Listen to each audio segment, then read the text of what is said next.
සම්බෝධි වන්දනා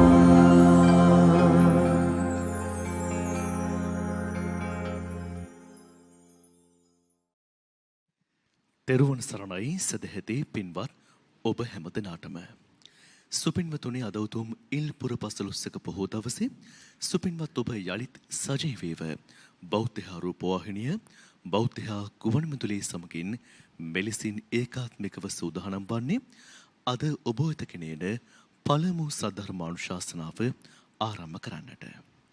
සදහැමතුනි අපේ ජීවත් වෙන මේ වත්මන් සමාජය ක්‍රමක්‍රමයෙන් දුසිල්වත් වන බව නොරහසක්. විකෘති සමාජීය ආකල්ප ක්‍රමක්‍රමයෙන් මිනිස් මනස ආක්‍රමණය කරන කාලයක්.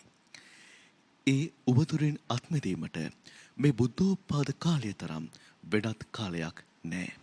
එනිසාවෙන් අපි හැමදෙනාම නිරන්තරයෙන්ම උත්සාහ ගත යුත්තේ තම තමන්ගේ සිත් සතන් පිරිසිදු කරගෙන දුසිරිතින් ඈත්ව කුසල් ධර්මයන්හි හැසිරෙන්න. ඒ උදෙසා සුපින්වත් ඔබ අද මේ උතුම් ඉල් පොහෝදා බෞද්ධ රූපවාහිනිය බෞද්ධ ගුවන්විදුලි සමග ඒකාත්මිකව මෙලෙසින් ශ්‍රවණය කරන මේ උතුම් වූ සද්ධර්මානුශාසනාවත් සුපින්වත් ඔබට මහෝපකාරී වේවායි ප්‍රාර්ථනා කරමින් ජාතියේ බෞද්ධ නාලිකාව බෞද්ධ රූපවාහිනිය පින්වත් ඔබ වෙනුවෙන් ගෙනෙන පුරා දෙහෝරාවක සද්ධර්මානුශාසනාව මේ ආකාරයෙන් ආරම්භ වන්නේ.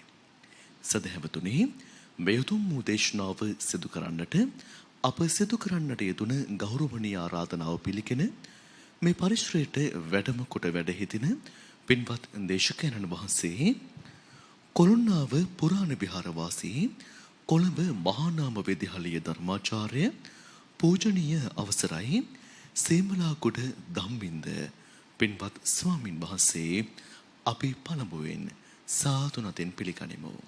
සාදු සාදු සාදු. පින්වත්නි අද මේ උතුම් වූ දේශනාව සජීවීව මුළු ලෝකයා වෙත සංනිවේදනය කරන්නට පුණ්‍යවන්ත වූ දායකත්වය ලබා දී කටයුතු කරන පිරිස් දෙකක් වෙනවා. ඒ අනුව කොළඹ 3 සරණපාර පදිංචි වජිරා අබේපිටිය මහත්මිය වෛද්‍ය සිතර අබේපිටිය මහතා ඇතුළු ඒ පවුලේ සුදුහිමත් පිරිසත් එවැගේම මහනුවර පදිංචි මේජර් ජෙනරාල් නිමල් දෙමඩපිටිය චිත්‍රාංගනයේ දෙමඩපිටිය තරුෂී දෙමඩපිටිය නයනහාරයේ දෙමඩපිටිය තමීර එදිරිසිංහ යන ඒ සදැහැති පින්වත් පිරිස් අද මෙතුම් වූ දේශනාව මෙලෙසින් පින්වත් ඔබ වෙනුවෙන් සජීවීව ගෙන එන්නට පුණ්‍යවන්ත වූ දායකත්වය ලබා දෙනවා.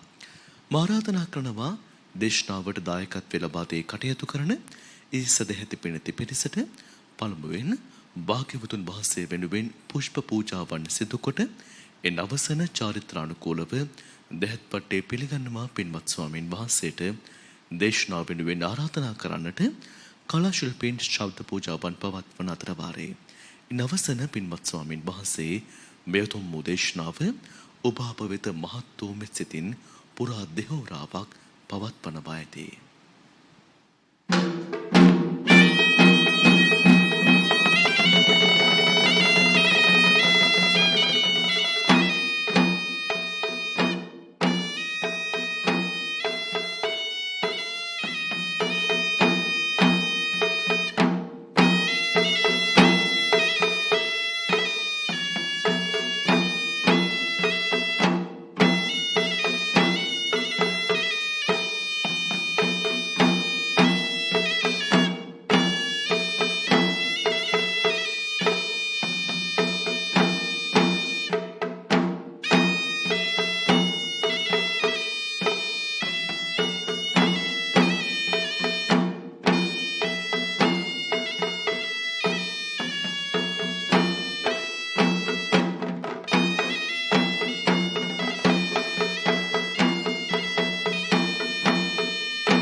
සාදු සාදු සාදු.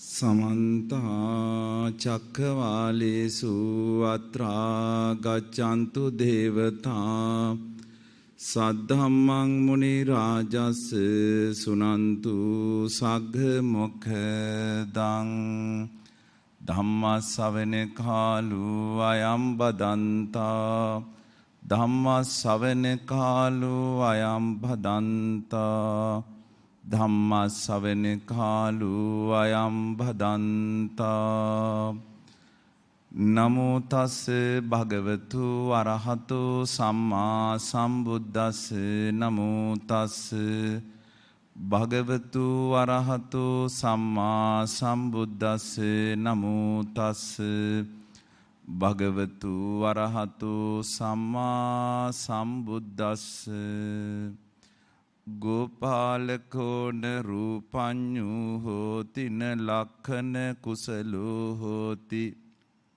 න ආසාටිකං හාරේතා හෝති නවනම් පටිච්චාදේතා හෝති න දූමං කත්තා හෝති න තිත්තං ජානාති න ගෝචර කුසලෝ හෝති අනවශේෂ දෝහිච හෝති යේතේ උසභා ගෝපිතරෝ ගෝපරිනායකා තේන අතිරේක පූජාය පූජේතා හෝති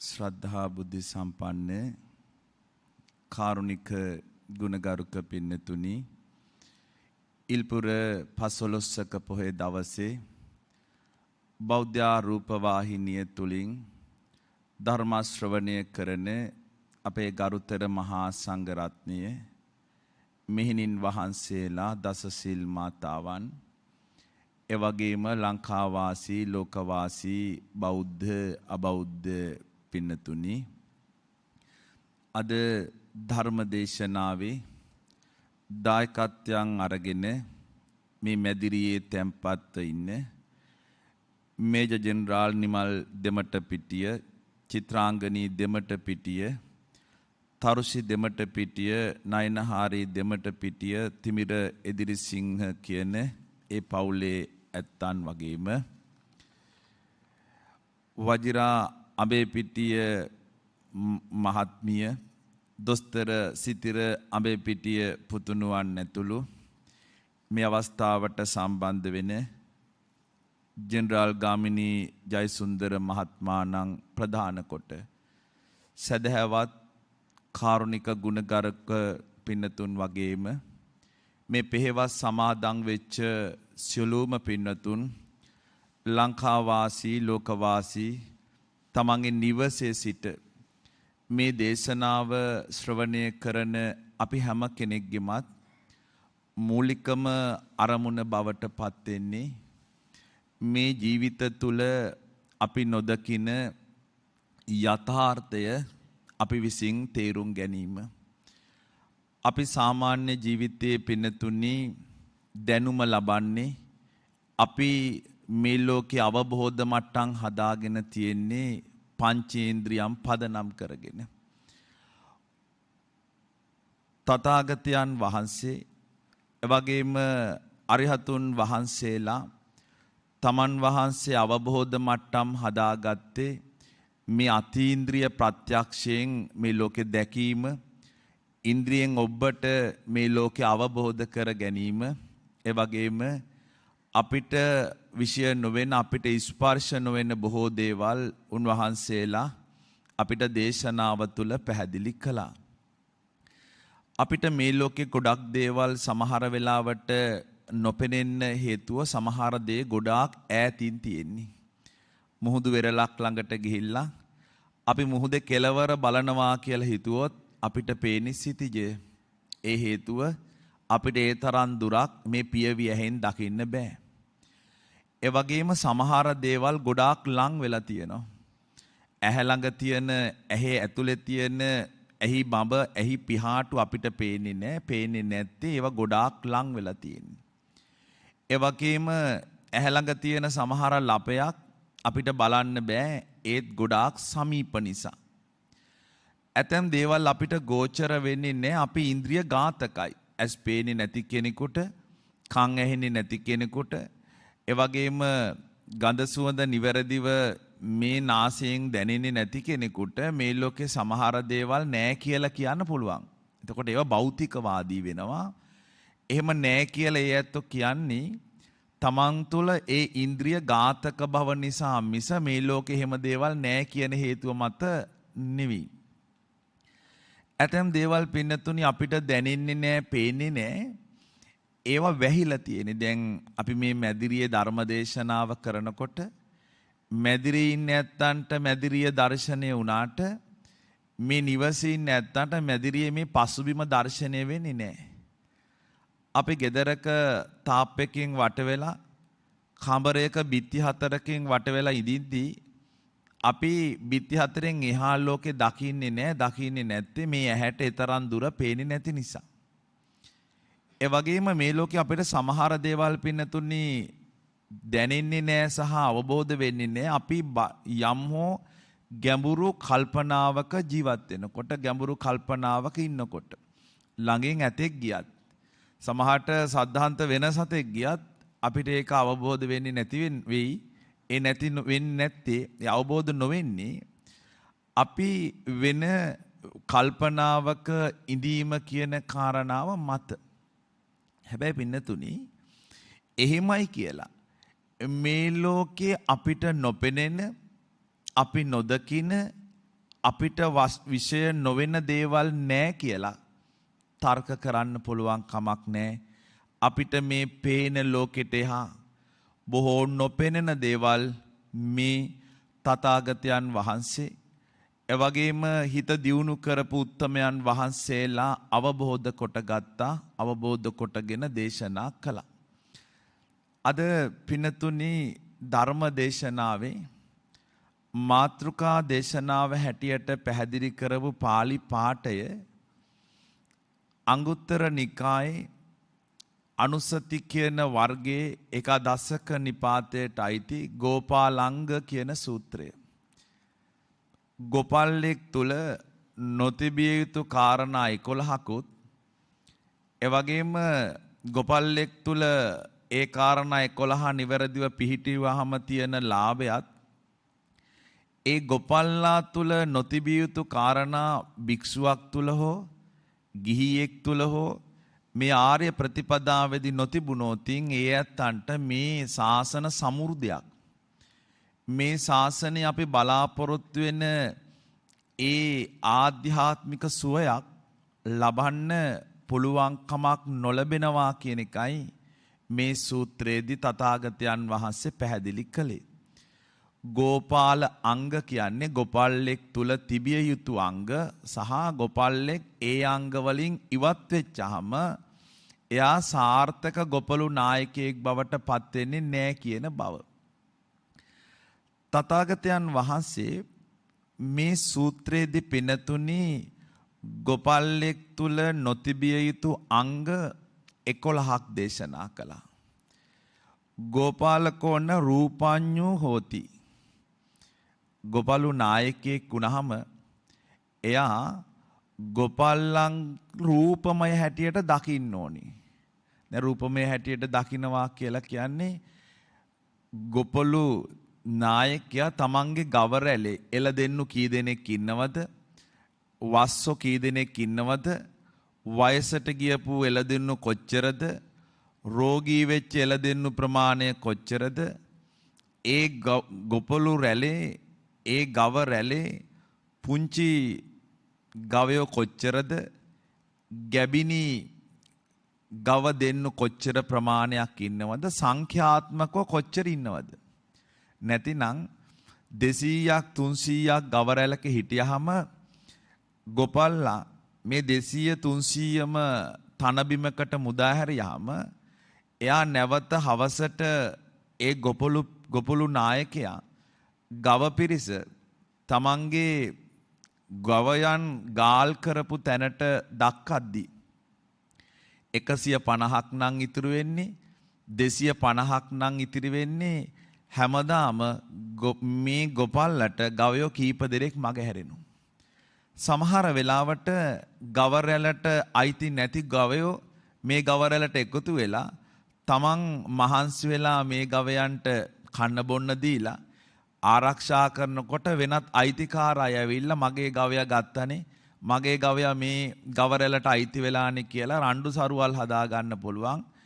එතකොට ගොපල්ලට අපරාධේ තමන් වැය කරපු කාලය තමන්ගේ මහන්සිය තමන්ගේ උත්සාහය හේතුව ප්‍රතිඵල ලබන්න තියෙන සියලු අවස්ථා ගොපළු නායකයට මග හැරෙනවා.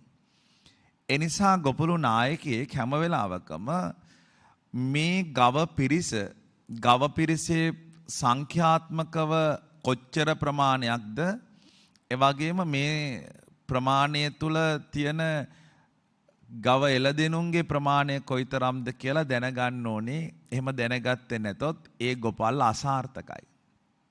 දෙක තමයි න ලක්ෂණ කුසලෝ හොති. ගුණුන්ගේ ලක්ෂණ දැනගන්න ඕනේ. දැන් ගව පිරිසක ඊටාම පෘෂ්ටිමත් ගවයෝ ඉන්න පුළුවන්. හන ලකුණු වෙර ලකුණු යොදපු ගවයෝ ඉන්න පුළුවන්. පුල්ලි තියෙන ගවයෝ ඉන්න පුළුවන්. හඳ ලකුණ තියෙන ගවයෝ ඉන්න පුළුවන්. වලිගේ කොටායේ ඉන්න පුළුවන්. ටිකක් කොර ගහන සත්තු ඉන්න පුළුවන්. ඒ වගේම ටිකක් දුබල සත්තු ඉන්න පුළුවන්. මේ ලක්ෂණ දැනගන්න ඕනේ. ලක්ෂණ දැනගන්නේ නැතුව මේ ගවයෝ හැසිරෙනකොට අනවශ්‍ය විදියට මේගොල්ලන්ට කෙවිතෙන් ගහන්න ගියොත් අනවශ්‍ය විදියට මේ අය පීඩාවටපත් කරන්න ගියොත් ගව පිරිස පිරිහෙන්න පුළුවන්. ගවයන්ට තියෙන ඒ නිදහසේ ඒ තන අනුභව කරමින් කටයුතු කරන්න තියෙන අවස්ථා මගහැරෙන්න පුළුවන්. ගවයෝ හඳුන ගන්න එක යාට කරන්න බැරි වෙන්න පුළුවන්. ඒ නිසා ලක්ෂණ දැනගන්න ඕනේ. ඒ වගේම ආසාටිකං හාරේතා හෝති මේ ආදි වශයෙන් මේ ලක්ෂණ ටික පැහැදිලි කරනවා. සාමාන්‍යයෙන් ගවයන්ගේ තුවාල හැදෙනවා. ගවයන්ගේ තුවාල හැදුනහම ගව පල්ලා ගොපල්ලා මේ තුවාල හොඳට පිරිසිදු කරලා බෙහෙත් ගල්වන්න ඕනේ. බෙහෙත් ගැල්ලුවේ නැති වුණොත් මැස්සෝ ඇවිල්ලා මේ තුවාලවල ඉහඳ තියෙනවා. මැස්සෝ ඉහඳ තිබ්බහම ගොපල්ලා තේරුම් ගන්න ඕනේ මිහඳ කඩන්න. නැතිනම් ඒ ඉහඳ තියපු තැන්වල පණුව හැදිලා ඒවා කුරවලට බෝ වෙලා මුළු සත්ව ස්වභාවයටම දැන් තුවාල ඕජස් ගලද්දී ඒ තුවාල අනිත් සත්තුන්ගේ කකුල් වල ගෑවෙනවා අනිත් අයගේ ඇඟවල ගෑවෙනවා එතන තුවාල හැදෙනවා. එතන තුවාල හැදෙනකොට ඒ තුවාලත් එක්ක අර මැස්සෝ ඉහඳ තිබ්බහම පණුව ගහලා ඉතා ඉක්මනටම අපිට නොදනුවත්වම ගව පාලකයට පාලනය කරගන්න බැරි විදියට ගවයෝ ටික විනාශ වෙන්න පුළුවන්. නිසා තුවාල සුද්ධ කරන්න ඕනේ. බෙහෙත් ගල්වන්න ඕනේ. ඒ වගේම ඉහඳ කඩන්න ඕනේ. ඉහඳ කැඩුවේ නැතොත් ගව පිරිස පිරිහෙන්න පුළුවන්. මේක ඊළඟ කාරණය තමයි පින්නතේ වනය වහන්න ඕනේ. දැන් තුවාල හැදුනහම ඒ තුවාලය සුව වෙනකන් එක්කෝ ගස්වල පට්ට අරගෙන එහෙම නැත්නම් රෙදි මොනවා හරි දෙයක් අරගෙන මේ තුවාල වහන්න ඕනේ.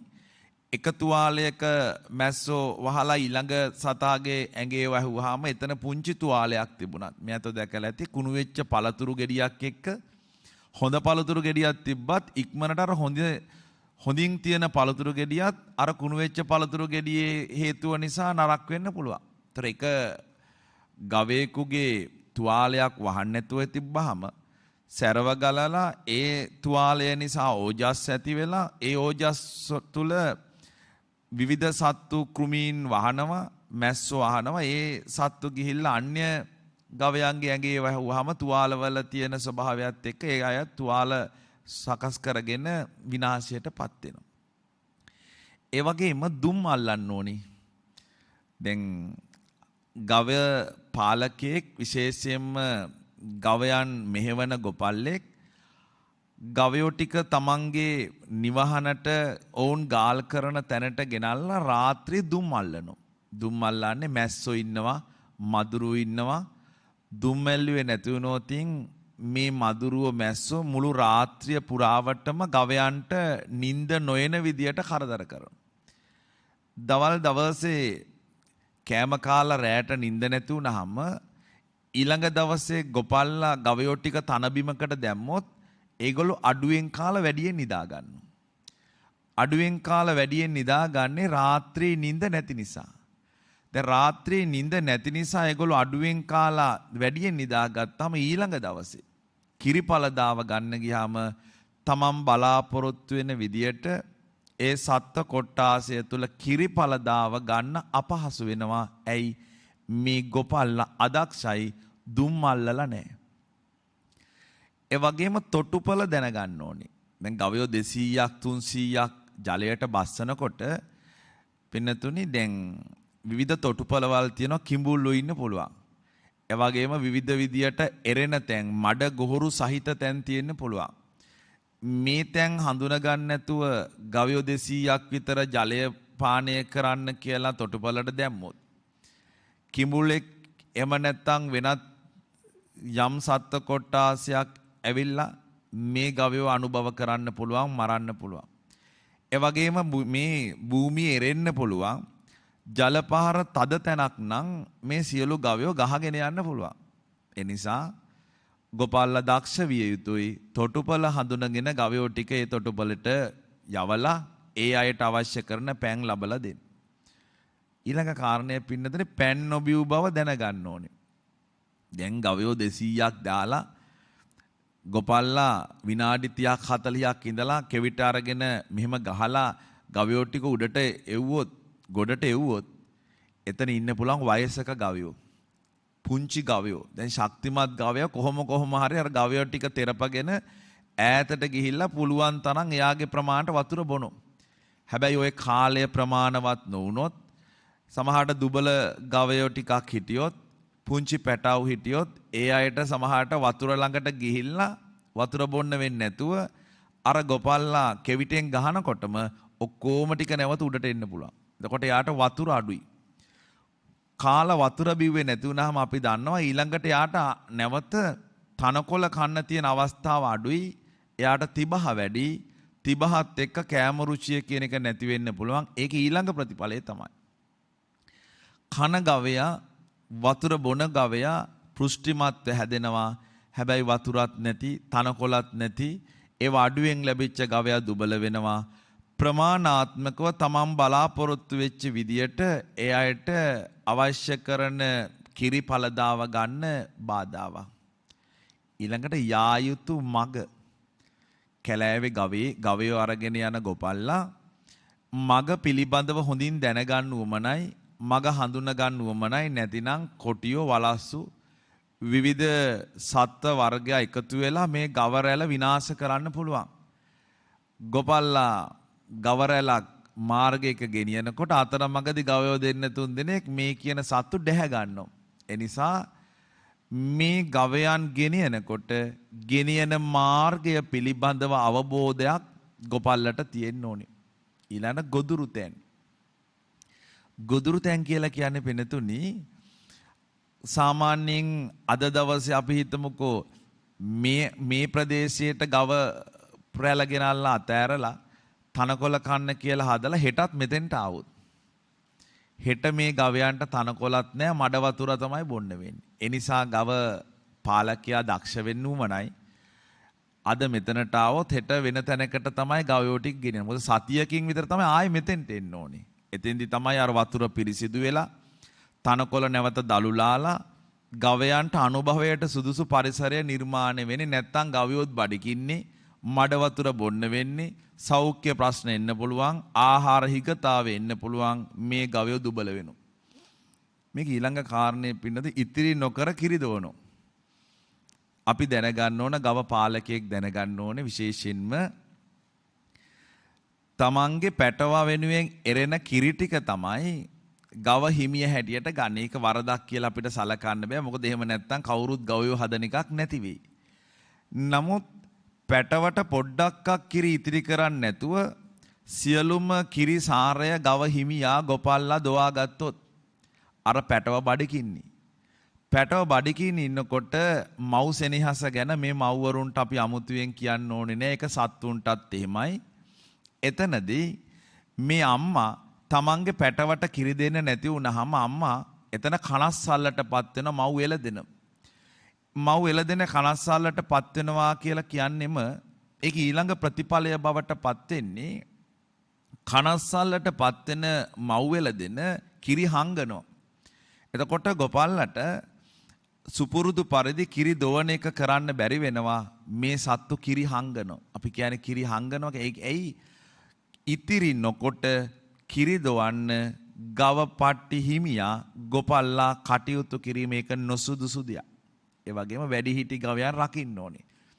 කාලයක් වැඩ අරගෙන කුඹුරු මඩවන්න අරගෙන ඒ වගේම කිරි දොවලා ඒ සියලු දේවල් අවසන් වෙලා යා වයසට ගියාම ඒ ගවයන්ට නොසලකා හැරලා කෑම ටික දෙන්නේ නැතුව ඒ ගවයෝ මස් කඩවලට දක්වනවා නම් ඒ දැක්වීම ගොපල්ලා විසින් නොකළ යුතු දෙයක්.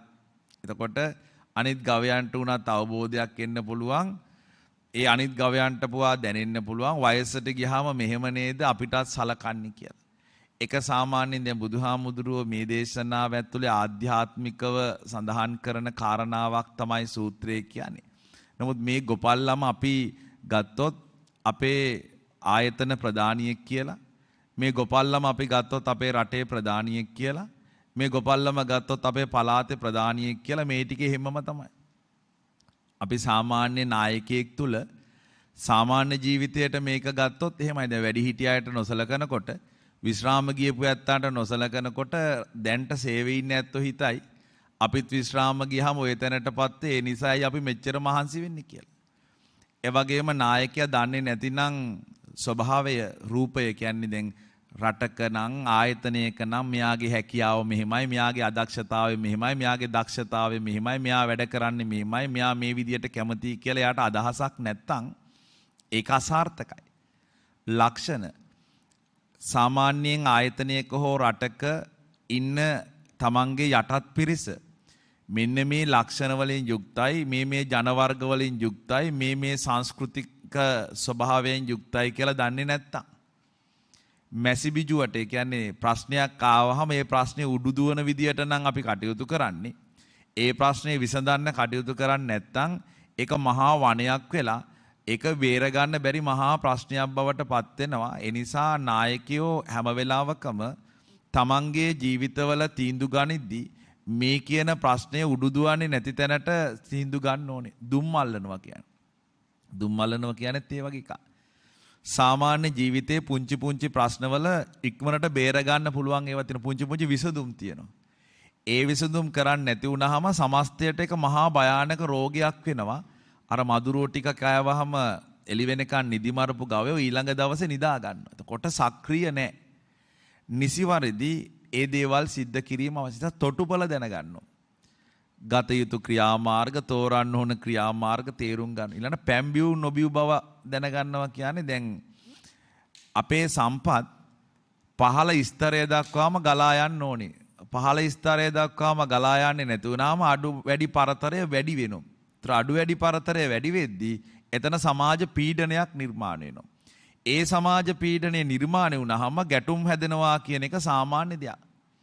යා යුතු මග අපි ගමන් කරන්න ඕනේ කුමන මාර්ගයකද? අපිට තියෙන අනන්‍යතාවයක්. ඒ අනන්‍යතාවයන් එක්ක යා යුතු මගක් මිස අපිට අහවලා වෙනවා මේ විදියට වෙනවා කියලා සමහරට අපිට තීන්දුව ගන්න බෑ. ඒතකොට යා යුතු මගක් තියෙනවා. ගොදුරු තැන්. අපි හිතමුකෝ රටක නම් බදු ගහන තැනටම බදු ගහගෙන ගියොත් ඒ මොනුස්සට ඒක එපා වෙන්න පුළුවන්. ඒ වගේම මේකේ බෙදීමක් නැති වෙච්චහම විෂමතාවයක් නිර්මාණය වුණාම එතන පීඩාවටපත් වෙලා ඔවුන් මේන් ඉවත් වෙන්න පුළුවන්. ආයතනකුණත් එහෙමයි. ඉතිරි නොකර කිරිදෝනු. සමස්තයම තමන්ටම කියලා හිතලා අනිකාට බෙදීමක් නැති වුණොත් ඒක ඇතුළේ ඒ ආයතන ප්‍රධානිය හෝ ඒ නායකයා හෝ ඒ ස්වභාවය ඇතුළේ පිරිහීමක් තියෙනවා. වැඩිහිටි ගවයෝ කියන එක තමයි අපි අර මුලින් සඳහන් කළේ. එතකොට ගොපල්ලා අදක්ෂ වුණාම ගව රැළ පිරිහෙනවා. බුදුහාමුදුරුවෝ මේ සූත්‍ර දේශනාව අරමුණු කළේ මේ භෞතික කාරණා ටිකකට නෙමෙයි පින්නතුනි. බුදුහාමුදුරුවෝ දේශනා කරනවා මේ වගේමයි මෙන්න මේ කාරණා 11 යමෙක් දන්නේ නැත්තම් ඔවුන්ට ශාසනය තුල සමෘද්ධියක් නැහැ. ඒකේ පළවෙනි කාරණය රූපය දන්නේ නැහැ කියන්නේ. කියන්නේ දැන් ගවයන්ගේ ඇතුලේ ගව එළදෙනු කොච්චරද?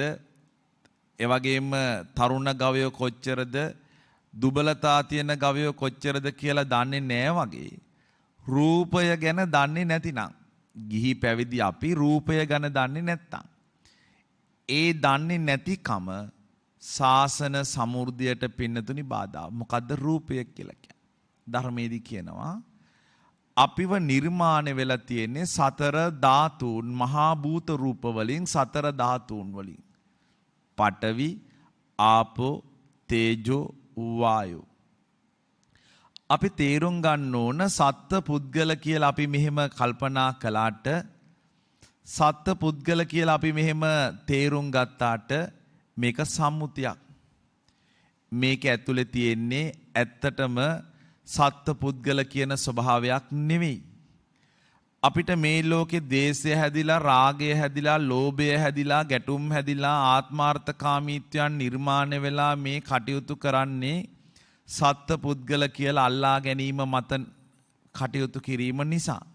හැබැයි අපිට මෙහෙම හිතෙනවා නම් පුද්ගලයෙක් කියලා කියන්නේ ධාතු කොටස් හතරක්. බුදුහාර දේශනා කරන ලස්සන උපමාවක් ගව ඝාතකෙක් ගවයේ ඝාතනය කරලා සතරමං හන්දියකට ගෙනල්ලා ඒ ගව මාංශය විකුණනවා. එතකොට ගව ඝාතකයා මේ ගවයා සතරමං හන්දියට ගෙනල්ලා විකුණන්නේ ගවයේ කියන අර්ථයෙන් නෙමෙයි ගව මාංශ කියන අර්ථයෙන්. එතකොට යාට අදහසක් එනවා මම මේ විකුණන්නේ ගව මස්.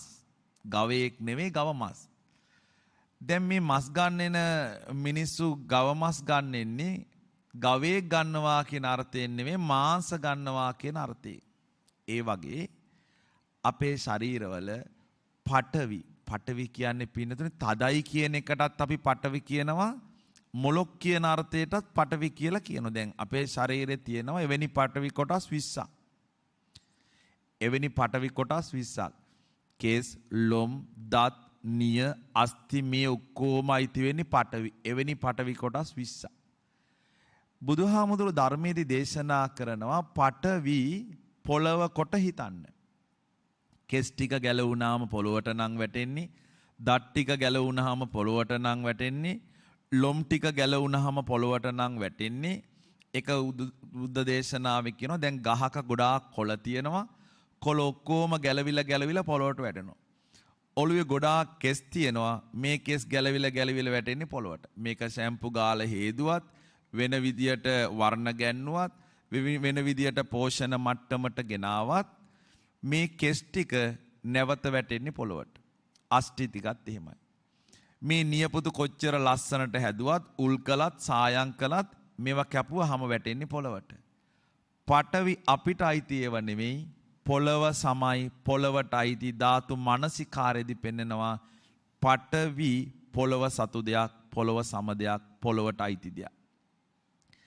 ඊළඟට පින්නතුනි ආපෝ අපේ ශරීරයේ ආපෝ කොටස් 12ක් ධර්මයේ පෙන්නනවා. සෙම, සොටු, ලේ, සැරව, පිත මේ හිසේ ඉඳලා දෙපතුල දක්වා ගලන දහඩිය මේ ඔක්කොම අයිති වෙන්නේ ආපෝ. මේ ශරීරයෙන් වැగిරෙන කිසි දෙයක් සුවඳ හමනේව නෙමෙයි. මේ සතර ධාතු වල ආපෝ කියලා කියන්නේ වැగిරෙනවා. ඒක බුදුහාරෝ දේශනාවේ කරනවා ජලය සමයි. මේවා අපිට අයිති ඒවා නෙමෙයි ජලයට අයිති ඒවා. ඒවා ජලය සමයි. ඒ වගේම පිනතුනි තේජෝ කෑම දිරවන කෑම පැසවන මේ ශරීරයේ දිරවන පැසවන ස්වභාවය අපි දැන් මේ කටින් ආහාර දැම්මහම ඒක කොයිතරම් මිලාදික එකක් වුණත් ඒකට අවසානයේ සිද්ධ වෙන කාර්යයක් තියෙනවා. අනේ කාර්ය තේජෝ කොටස් 4ක් ධර්මයේ විස්තර කරනවා. ඒ වගේම පින්නතුනි ආස්වාසය ප්‍රාස්වාසය ඇතුළු කොටගත් මේ ශරීරය පුම්බන මේ ශරීරය තල්ලු කරන මේ ශරීරය තද කරන තෙරපවන ස්වභාවය තමයි වායෝ කියන්නේ. එවැනි කොටස් 6ක්. තේජෝ ගින්න කියලා හිතන්න, වායෝ සුළඟ කියලා හිතන්න. ඇත්තටම පඨවි පොළවට නම් ආපෝ ජලයට නම් තේජෝ ගින්නට නම් වායෝ සුළඟට නම් අපිට මොනවද තියෙන්නේ? අපි මැරිච්චාම පඨවි ටික පොළව ගන්නවා. ආපෝ ටික ජලය ගන්නවා. තේජෝ ටික ගින්න ගන්නවා. වායෝ ටික සුළඟ ගන්නවා. අපි අලු ටික අරන් ගෙදරිනවා. මේ නඩත්තු කරන රූපය ඇතුලේ ඇත්තටම තියෙන්නේ මෙවැනි ස්වභාවයක් නම් මේ නඩත්තු කරන රූපය තුල තියෙන ප්‍රයෝජනය මොකක්ද? මේ නඩත්තු කරන රූපය ඇතුලේ තියෙන එකම ප්‍රයෝජනය තමයි මේ ලැබිච්ච රූපය අවභාවිතා නොකොට භාවිතා කිරීම. ලැබිච්ච රූපය අවභාවිතා කරන්න කෙනෙක් පෙළඹෙන්නේ මේ රූපය ඇතුලේ තියෙන යථාර්ථය දන්නේ නැති නිසා. නමුත් මේ අෂ්ටවිද්‍යා දුෂ්ටක්ෂණයට හසු වෙච්ච නැති මේ බුද්ධෝත්පාද කාලයක අපි මේ ලද රූපය භාවිතා කරන්න යමෙක් උත්සුක නම් ඒ ලැබිච්ච ශරීරය පිළිබඳ ගැටලුවක් නැහැ.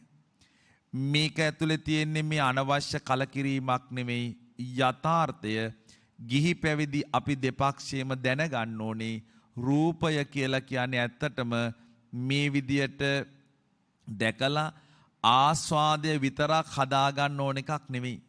ආස්වාදය අස්සාදය හදාගත්තාම ඒකේ ආදීනව දැනලා ඒ තුල නිස්සරණය කියන එක තේරුම් ගන්නවා කියන එක. අපි ධර්මයේ ඇතුලේ විදර්ශනාව කියලා කියන්නේත් පින්නතුනි මේකමයි. මේ පංචස්කන්ධය තුල ක්‍රියාත්මකයි අනිත්‍ය දුක්ඛ අනාත්ම කියලා ලක්ෂණ තුනක්. මේ ක්‍රියාත්මක වෙච්ච ලක්ෂණ තුන නිවැරදිව අපි ධර්මයේ තුල තේරුම් ගත්තොත් ඒ තමයි විදර්ශනාව. ඒතර අනිත්‍ය දුක්ඛ අනාත්ම කියන ත්‍රිලක්ෂණය නුවණින් දකින්න. එන් ඔබට ඔබේ ජීවිතවල පින්නතුනේ අනිත්‍ය දැන් මේ දායකත්වයන් දරපු දෙපක්ෂයම මේ අනිත්‍ය දකින්න. තමන්ගේ ස්වාමියා තමන්ගේ තාත්තා ඒ ඇතිවෙච්ච අවාසනාවන්ත ස්වභාවයේදී ඇතුලේ මිය යාම තුල ඒක දකින්න. ඒ වගේම මේ දෙමව්පියෝ දෙපළ තමන්ගේ දියණියට ඒ අකාලේ ඇතිවෙච්ච රෝගී තත්ත්වයෙන් මිය යාම නිසා ඒ අනිත්‍ය ඔබ දකින්න ඔබ ජීවිතය අත්විඳිනවා. අපේ රටේ සුවහසක් ඇත්තෝ මෙවැනි කාල සීමාවකදී මේ අනිත්‍ය විඳිනවා අනිත්‍ය දකින්නවා. මෙන්න මේ දකින පියවි ඇහැට පේන අනිත්‍ය අපි මේ විදර්ශනාව පැත්තට යොමු කරනවා කියලා කියන්නේ පින්නතුනි එය නුවණින් දකින්නවා කියන එක. එතකොට රූපය කියලා කියන්නේ මෙහෙම එකක්. සත්ත්ව රූපයයි අපේ රූපයයි අතර ගත්තාම අපිට තියෙන භාවිතමය වටිනකමක්. ඒ භාවිතමය වටිනකම රූපය ඇතුලේ හදාගන්න එක හොඳයි. මොකද අපි සතුටු වෙනවා නිවැරදිව ඇස් කන් ආසාදී ඉන්ද්‍රියම් පිහිටවල ලැබමු මේ ශරීරය. හැබැයි අපි සමහරට දුක් වෙනවා ඒ විදියට නිරෝගී සම්පන්නව ශරීරයක් ලැබිලත් ඒ ශරීරය නිවැරදිව භාවිතා නොකලා කියන බව. එතකොට නිවන් ලබනවා කියද්දී මේ ආර්ය මාර්ගය තුල තමන්ගේ ජීවිතය ඇතුලේ කටයුතු සම්පාදනය කරනවා කියද්දිම මේ සතර ධාතුන් පිළිබඳව අවබෝධය අපි රූපය ඇතුලේ දකින්න ඕන. අන්නේ දැකීම ධර්මයේදී මෙතන පැහැදිලි කරනවා ගෝපල්ලික් ගව පාලකෙක් රූපය දන්නේ නැතිනම් එයා අදක්ෂයි. භික්ෂු භික්ෂුණී උපාසක උපාසිකා ඇත්තෝ සතර ධාතුන් මේ ජීවිතය ඇතුලේ රූපය ඇතුලේ තියෙනවා කියලා දන්නේ නැත්නම් ඔහුට මේ සාසනික සමෘද්ධියක් ලබනවා කියන එක අපහසුයි. මේක දෙවෙනි කාරණේ පින්නතේ ලකුණු දන්නවා කියන එක. ලකුණු දන්නවා කියලා කියන්නේ ගිහි පැවිදි දෙපක්ෂයම දැනගන්න ඕනේ කර්ම ලක්ෂණ ඒ ක්‍රියාවන්ට අනුරූපව ලැබෙන විපාක කුසල කර්මවලට හොඳ විපාක සහ අකුසල කර්මවලට නරක විපාක ලැබෙනවා කියන එක අපි හඳුනා ගන්න ඕනේ. එහෙම අපි හඳුනා ගන්න ඕනේ තථාගතයන් වහන්සේ තුලම උන්වහන්සේට එවැනි කර්ම 12ක් විපාක දුන්නා කියලා අටුවාව විස්තර කරනවා. ඒ වගේම අපේ සමාජවලදී අපි කරන සමහර ක්‍රියාකාරකම් වලට අපි අත්විඳා ditta ධම්ම වේදනීය විපාක. ඒකම සංසාර ජීවිතයේදී අපරාපරිය වේදනීය හැටියට විපාක ලැබෙනවා. මේ සෑම ක්‍රියාවකටම ප්‍රතික්‍රියාවක් තියෙනවා. සෑම ක්‍රියාවකටම ප්‍රතික්‍රියාවක් තියෙනවා කියලා යමෙක් දැනගත්තාම ඔවුන් ක්‍රියා තෝරනවා. මම කුසල් ක්‍රියා කරනවය අකුසල් ක්‍රියා කරනවය මම නරක කර්ම කරනවය හොඳ කර්ම කරනවාය කියන තැනකට පත් වෙනවා. මේ ජීවිතවල දහමේ කියනවා පින්නතුනේ කමටහන් තියෙන කවලමේ. හොඳයි නරකයි මේ සමාජේ කවලමේ තියෙන්නේ. දැන් එකට මම උදාහරණයක් කිව්වොත් දැන් අපි දකිනවා අඹේපිටිය විනිසුරුතුමා නීතියට සාධාරණේ ඉටු කරමින් තීන්දුව තීරණ ලබා දීමේ ප්‍රතිඵලයක් හැටියට මත්ද්‍රව්‍ය ව්‍යාපාර කරන මිනිස්සුන්ගේ දෝෂ දර්ශනයට ලක් වෙනවා. හැබැයි අපි මේ ජීවිතවල දැකලා තියෙනවා ඇතැම් වෙලාවට අයථා ක්‍රියාවන් වලට සම්බන්ධ වෙච්ච විනිසුරුවරුත් මේ ජීවිතය ඇතුළේ ඉන්නවා. එතකොට අපිට වෙන් කරන්න බෑ. ඒ වගේම ස්වාභාවික රෝගාබාධයක් හැදිලා තමන්ගේ දියණිය ජීවිතයෙන් සමුගන්න එක දෙමව්පියන් හෝ එතුමියගේ වරදක් නිසා ඇති වෙච්ච දෙයක් නෙමෙයි. හැබැයි අපි ඒ එක්කම දකිනවා අම්මා තාත්තගේ වරදින් සහ දරුවන්ගේ වරදින් තමන්ගේ ජීවිත අහිමි කරගන්න දරුවෝ මේ සමාජවල ඉන්නවා. ඒතර කමටහන් තියෙන්නේ කවලමේ නම් අපි හැම වෙලාවකම බුද්ධිමත් වෙන්න ඕනේ. අපිට අවශ්‍ය කරන ස්වභාවය කියන එක තේරුම් ගන්න. ඒක අපි එහෙම කිව්වොත් පින්නතුනේ දැන් සමහර ඇත්තෝ කියනවනේ අපි බණ 100ක් ඇහුවත් බණ 50ක් ඇහුවත් නිවන් මාර්ගය ගැන හමුදුරනේ හැම බණකදීම විවිධ විදියටනේ කියන්නේ අපිට නිවන් මාර්ගයේ යෑම පිළිබඳව ඒ තුල ගැටලු තියෙනවනේ කියලා. ඒයි අපි එහෙම කියන්නේ නිවන් මාර්ගය කියන්නේ පින්නතුනේ තමන්ට අනන්‍ය වෙච්ච දෙයක්. දැන් බුදුරජාණන් වහන්සේ අෂ්ට විද්‍යා තිබිච්ච නිසා ඔබේ හිත දැනගෙන බණ කිව්වා. දැන් දේශකයාණන් වහන්සේ නමක් හැටියට මම ඔබේ හිත දැනගෙන බණ කියනව නෙමෙයි. දැන් මේක අපිට වෙනස් කරගන්න පුළුවන්. තථාගතයන් වහන්සේ ශ්‍රාවකයන්ගේ හිත දැනගෙන බණ කිව්ව නිසා අවශ්‍යතාවයට අනුව එවුන්ගේ හිතෙන් සිතෙන්ගේ පරිදි ඔය කාල සිටුතුමාට සෝවාන් වෙන්න ධර්මදේශනා කළ ආකාරයේ ධර්මදේශනා තියෙනවා. දැන් මෙතනදී මේක අපිට වෙනස් කරගන්න පුළුවන්. තමන්ගේ හිත ප්‍රත්‍යවේක්ෂා කළාම තමන්ගේ හිතේ තියෙන දුබලකම් ටික තේරුම් ගත්තාම තමන් සකස ගන්න ඕන දේ මොනවද කියලා හඳුනාගත්තාම තමන්ගේ හිත තමන් විවෘත කළාම මේ කියන දේශනාව තුළ තමන් තුළ තියෙන දුබලකම් තමන්ට දැනෙනකොට එය නිවැරදි කරගන්න. නිවන් යනවා කියන තැනදී එකදු ආකාරයක ක්‍රියාමාර්ග කියන එකක් නෑ පින්නතුනේ. දැන් උදාහරණයක් කිව්වොත් ආනන්ද හාමුදුරුවෝ රහත් වුණා නිවන් ගියා. මහා කාශ්‍යප මහරහතන් වහන්සේ රහත් වුණා නිවන් ගියා. දැන් මේ දෙනමම සමාන නෑ. ආනන්ද හාමුදුරුවන්ට කොච්චර සිවුරු පිරිකර ලැබුණත් ආනන්ද හාමුදුරුවෝ මේ සියලුම සිවුරු පිරිකර ගත්තා බාරගත්තා. හැබැයි සිවුරු පිරිකර නැති හාමුදුරුවන්ට ගිහිල්ලා පූජා කළා. මහා කාශ්‍යප හාමුදුරුවෝ පින්නතුනේ එහෙම නෑ. උන්වහන්සේට කොච්චර සිවුරු පිරිකර ලැබුණත් උන්වහන්සේ හැම සිවුරු පිරිකරක්ම බාරගත්තේ නෑ. මොකද උන්වහන්සේ දුතාංගධාරී. 3 සිවුර විතරයි. එතකොට මේ දෙනමම වහන්සේම රහත් වෙලා නිවන් ගියා. දැන් මම මේ ඇත්තන්ගෙන් ඇහුවොත් අපි ආනන්ද හාමුදුරුවෝ වගේ වෙනවද මහා කාශ්‍යප මහරහතන් වහන්සේ වගේ වෙනවද කියලා පිනතුනි ඔබ ඒ දෙනමම වහන්සේ වගේ වෙන්න එපා. ඔබ වෙන්න ඕනේ. ඔබ වුණාම ඔබ තමයි ඔබේ හිත ගැන දන්නේ. මොකද අපිට ගොඩක් වෙලාවට අපි අනුන් වෙන්න ගියාම අපිට අපිව මග ඇරෙනවා. අපිට අපිව මග ඇරෙද්දී අපිට සකස ගන්න ඕනේ කාරණා සම්බන්ධයෙන් තියෙන අවබෝධය නැති වෙනවා. ඒ නිසා සංසාරේ අපි හිත පදම් කරපු විදිය සමාන නැහැ.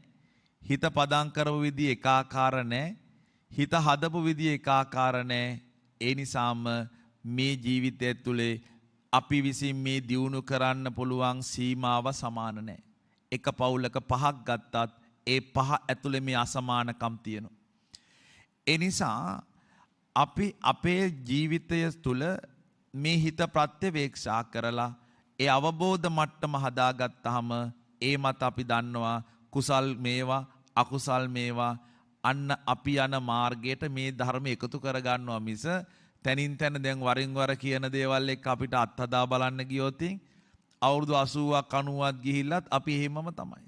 ඇයි අපිට කියලා තෝරාගත්ත ඒ මාර්ගය අවබෝධ මට්ටමින් හදාගත්ත මාර්ගය අපිට මග ඇරෙන නිසා. ඊළඟ කාරණය තමයි පින්නතුනි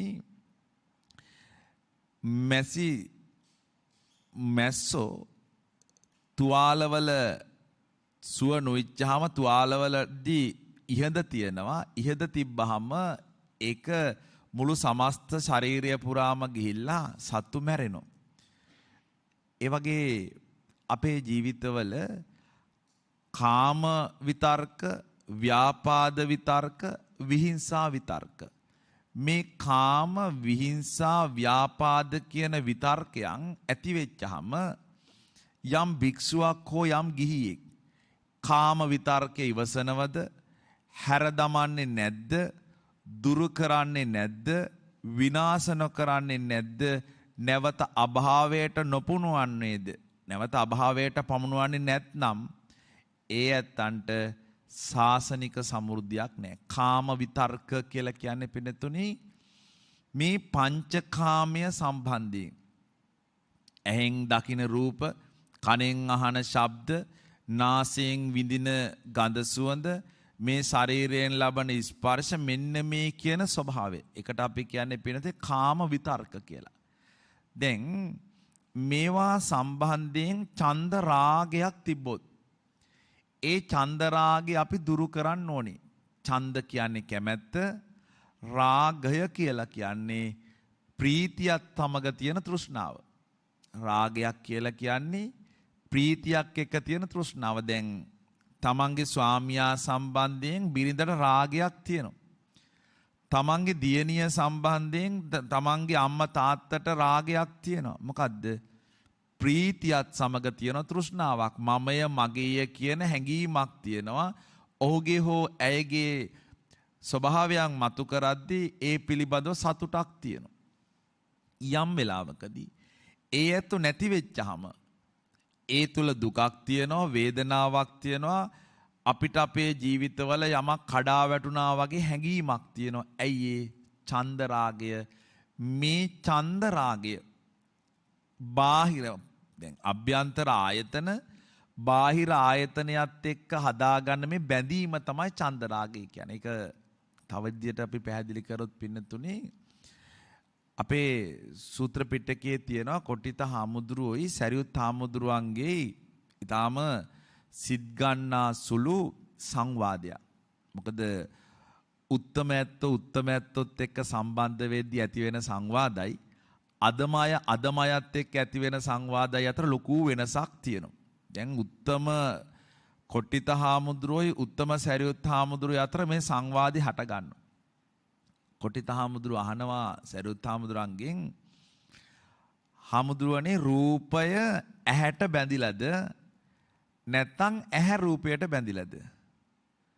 ශබ්දය කනට බැඳිලාද එහෙම නැත්නම් කන ශබ්දයට බැඳිලාද? නාහය සුවඳට බැඳිලාද සුවඳ නාහයට බැඳිලාද? මේ විදියට මේ පංචේන්ද්‍රිය සම්බන්ධයෙන්ම කොටිත හාමුදුරුවෝ විමසනවා. සරියුත් හාමුදුරුවෝ දේශනා කරනවා කොටිත ඇහැ රූපයට බැඳිලවත් රූපය ඇහැට බැඳිලවත් නැහැ. කන ශබ්දයට බැඳිලවත් ශබ්දය කනට බැඳිලවත් නැහැ. මේ දෙක බැඳිලා තියෙන්නේ ඡන්ද රාගයෙන්. ඒක උන්වහන්සේ උපමාවකින් කියනවා සුදු පාට ගොනිකුයි කළු පාට ගොනිකුයි ඉන්නවා. සුදු පාට ගොනයි කළු පාට ගොනයි යොතකින් බඳිනෝ. එතකොට කොට්ටිත සුදු පාට ගොනා කළු පාට ගොනාට බැඳිලාද කළු පාට ගොනා සුදු පාට ගොනාට බැඳිලාද? නෑ, මේ දෙන්න බැඳිලා තියෙන්නේ යොතෙන් එහෙම නැත්නම් ලණුවෙන්. ඒ වගේ ඇහැ රූපෙට බැඳිලවත් රූපය ඇහැට බැඳිලවත් නෑ. අපි එහෙම හිතුවට එහෙම එකක් නෑ. කන ශබ්දයට බැඳිලව හෝ ශබ්දයේ කනට බැඳිලා නෑ. මේ දෙක බැඳිලා තියෙන ඡන්ද රාගයෙන්. නැවත කොට්ටිත හාමුදුරන්ගෙන් සරියුත් හාමුදුරුවෝ අහනවා ඇහැ රූපෙට බැඳිලා නම් රහතන් වහන්සේලාටත් ඒ ප්‍රශ්නේ තියෙන්න ඕනේ. දැන් රහත් වෙනවා කියන්නේ ඇස් දෙක නැති වෙනවා කියන එක නෙමෙයි. ඇහැ රූපෙට බැඳෙන චන්ද රාගය නෑ. දැන් පින්නතුනි කන දැන් රහතන් වහන්සේට කන තියෙනවා. හැබැයි උන්වහන්සේලාට කන තිබ්බට උන්වහන්සේ ශබ්දයත් එක්ක තියෙන චන්ද රාගය නෑ. ඒතර එකට එකක් නැති වෙද්දී එකට එකක් නැති වෙද්දී ඒවා සම්බන්ධයෙන් ස්වභාවයක් මතුවෙනවා කියන එකක් අපිට තේරුම් ගන්න පුළුවන් කමක් නැහැ. එයි නැති වෙන්නේ පින්නතුනි චන්ද රාගය. දැන් අපි දැන් සමහරකට අහනවනේ රහතන් වහන්සේ මස් මාළු වළඳනවද කියලා. අපි කියන ඔව් කියලා. අපි ඔව් කියලා කියන්නේ උන්වහන්සේ මේ දිව රසයට හෝ රසය දිවත් එක්ක ආහාර ගන්නව නෙමෙයි. දැන් අපි සමහරට මස් මාංශ නොකෑවට සමහර තැනදී කියනවනේ දැල්ලෝ රසිති සෝයා, ඉස්සෝ රසිති සෝයා එහෙම තියෙනවනේ. ඒ කියන්නේ රස සම්බන්ධයෙන් අපිට තියෙනවා මේ රසය ගන්න ඕනි කියලා. දැන් පින්නතුනේ බන්දුල මල්ලිකාවගේ ස්වාමියයි 16 වතාවකදී ලැබෙනවනේ නියුන් දරුවෝ 32ක්. මේ දරුවෝ 32යි එක දවසේ මැරෙන්නේ. හැබැයි බන්දුල මල්ලිකාව දානේ බෙදනකොට එයාගේ සේවිකාවක් අතින් එළඟි තෙල් ටිකක් බිමට වැටෙනවා. ආනන්ද හාමුදුරුවෝ හිතනවා බන්දුල මල්ලිකාව ඇයට දොස් කියයි. ඒ නිසා ආනන්ද හාමුදුරුවෝ කියනවා මල්ලිකාවෙනි බිඳුන දේ බිඳුනා කැඩුන දේ කැඩුනා.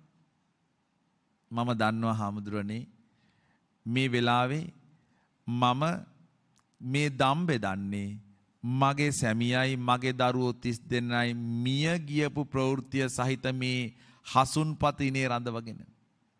එකෙන් කියන්නේ නෑ පින්නතුනි බන්දුල මල්ලිකාව තමන්ගේ දරුවන්ට හෝ සැමියට ආදරේ නෑ කියලා.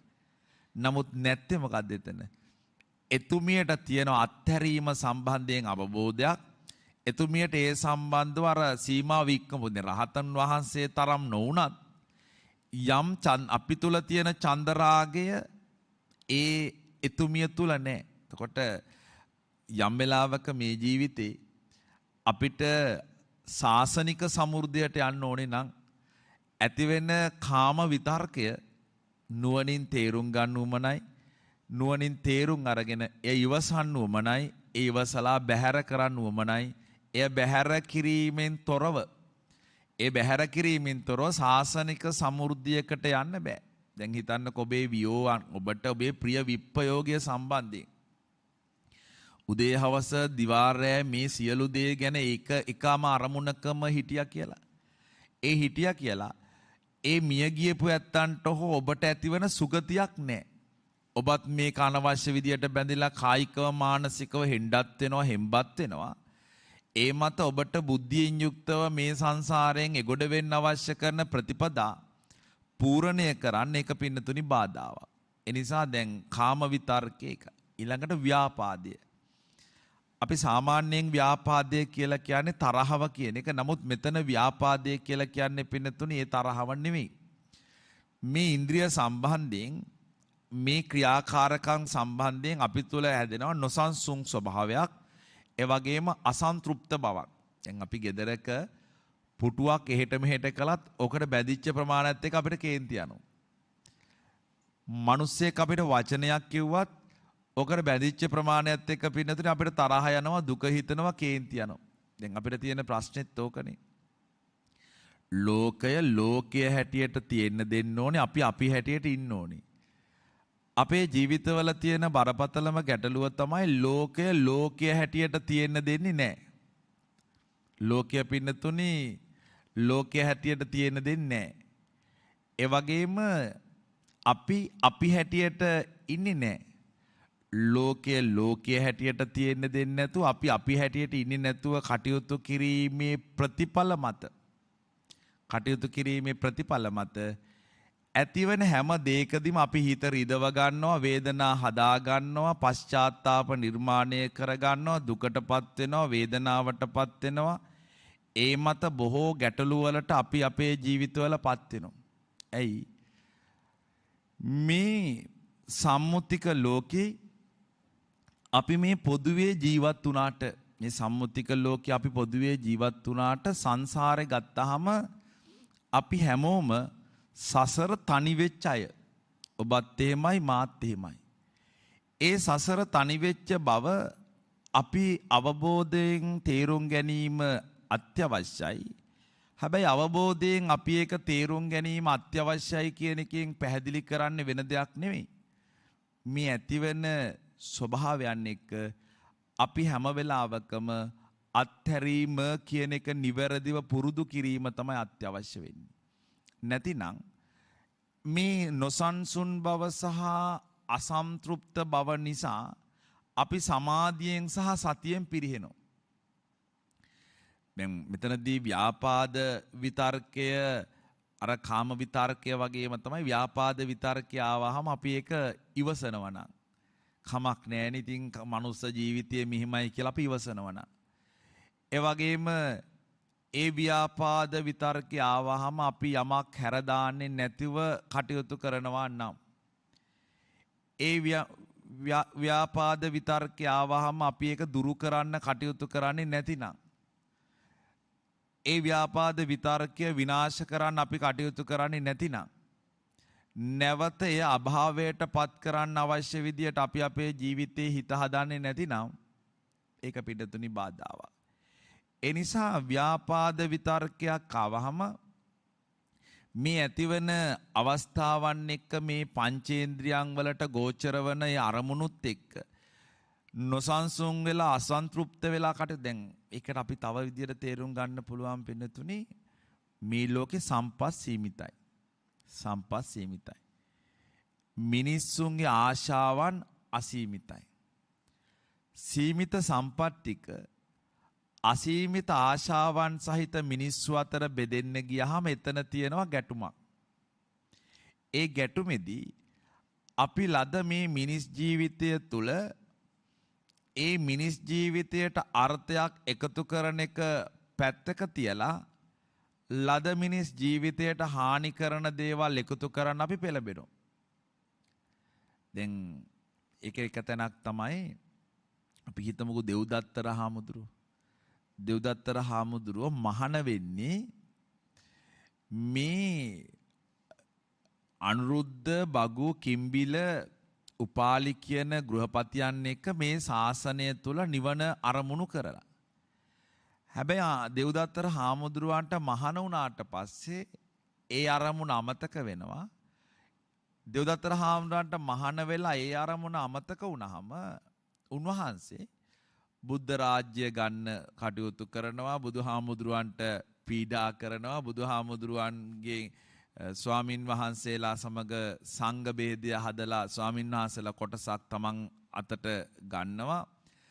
බුදුහාමුදුරුවන්ගේ ඇවෑමෙන් නායකත්වය ගන්න ඕන කියන තැනට යන විතරක් නෙමෙයි.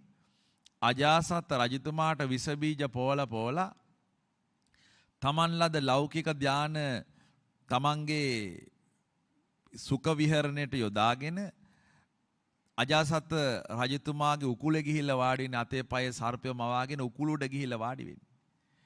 එහෙම වාඩි වෙලා දෙව්දත්තර හාමුදුරුවෝ තමන්ගේ ජීවිතය ගෙවනවා. බලන්න පින්නතුනේ ඒකේ තියෙන අවාසනාවන්ත ස්වභාවය.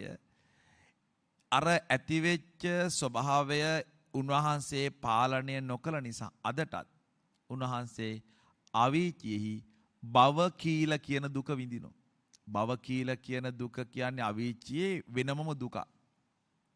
උන්වහන්සේට ගව් 100ක් විතර උස තිරිසන් රූපයක් තියෙනවා. ඒ වගේම තමන් වහන්සේගේ කෙන්ඩ උන්වහන්සේගේ කෙන්ඩ දක්වා පොළවේ ගිලිලා උඩ භව කීල දුක විඳිනවා කියන්නේ අවීචියේ වෙනමම කොටසක්. එතනදී හිස වදිනවා ඒකේ උඩ කෙළවරේ. මේ පැත්තෙන් ඇතුල් කරන යකඩ ඉන්න මේ අදෝමුඛය දක්වා පහළට එනවා. වම් අත පැත්තෙන් ඇතුල් කරන යකඩ උල දකුණු පැත්ත දක්වාම ඇදෙනවා. ඉස්සරහින් ඇතුල් කරන හුල පිටිපස්ස දක්වාම එක දිගට ඇදෙනවා. මේ ඇදීමේ ප්‍රතිඵල එයා මහා දුක්ඛයක මහා වේදනාවක මහා අපහසුතාවයක විඳිමින් කටයුතු කරමින් අදටත් ඒ දුක්ඛයක කොටස්කරුවෙක් වෙලා ඉන්නවා. ඇයි මේ ඇති කරගත්ත ව්‍යාපාද විතර්කය ඇති කරගත්ත ව්‍යාපාද විතර්කයේ ස්වභාවය උන්වහන්සේට ඒ මොහොතේ අවබෝධ නොවීම. ඒ මොහොතේ උන්වහන්සේට ඒක අවබෝධ නොවීමේ ප්‍රතිඵල අදටත් උන්වහන්සේට සංසාරයේ දුක්ඛයන් උරුම වෙලා තියෙනවා. එතකොට අපිට අපේ ජීවිතයේ ව්‍යාපාදය කියන ස්වභාවය අත් වුනහම මේ නොසන්සුන් බවයි අසන්තෘප්ත බවයි ජීවිතයේ තියෙන. මොකද දැන් සමහර කෙනෙකුට අපි ධර්මයේදී කියනවනේ විශේෂයෙන්ම විසුද්ධි මග්ගයේදී කියනවා සාමාන්‍ය ජීවිතය අපි දශක 10කට බෙදනවා. දශක 10කට බෙදුවාම සාමාන්‍යයෙන් අවුරුදු 50න් පස්සේ හානි දශකය එතන ඉඳලා අවසානයේ සයන දශකය දක්වාම මේ කාලය ගත්තොත් අපිට වැඩ කරන්න තියෙන කාලය බොහොම අඩුයි. කායික මානසික ශක්තිය තියෙන කාලේ බොහොම අඩුයි.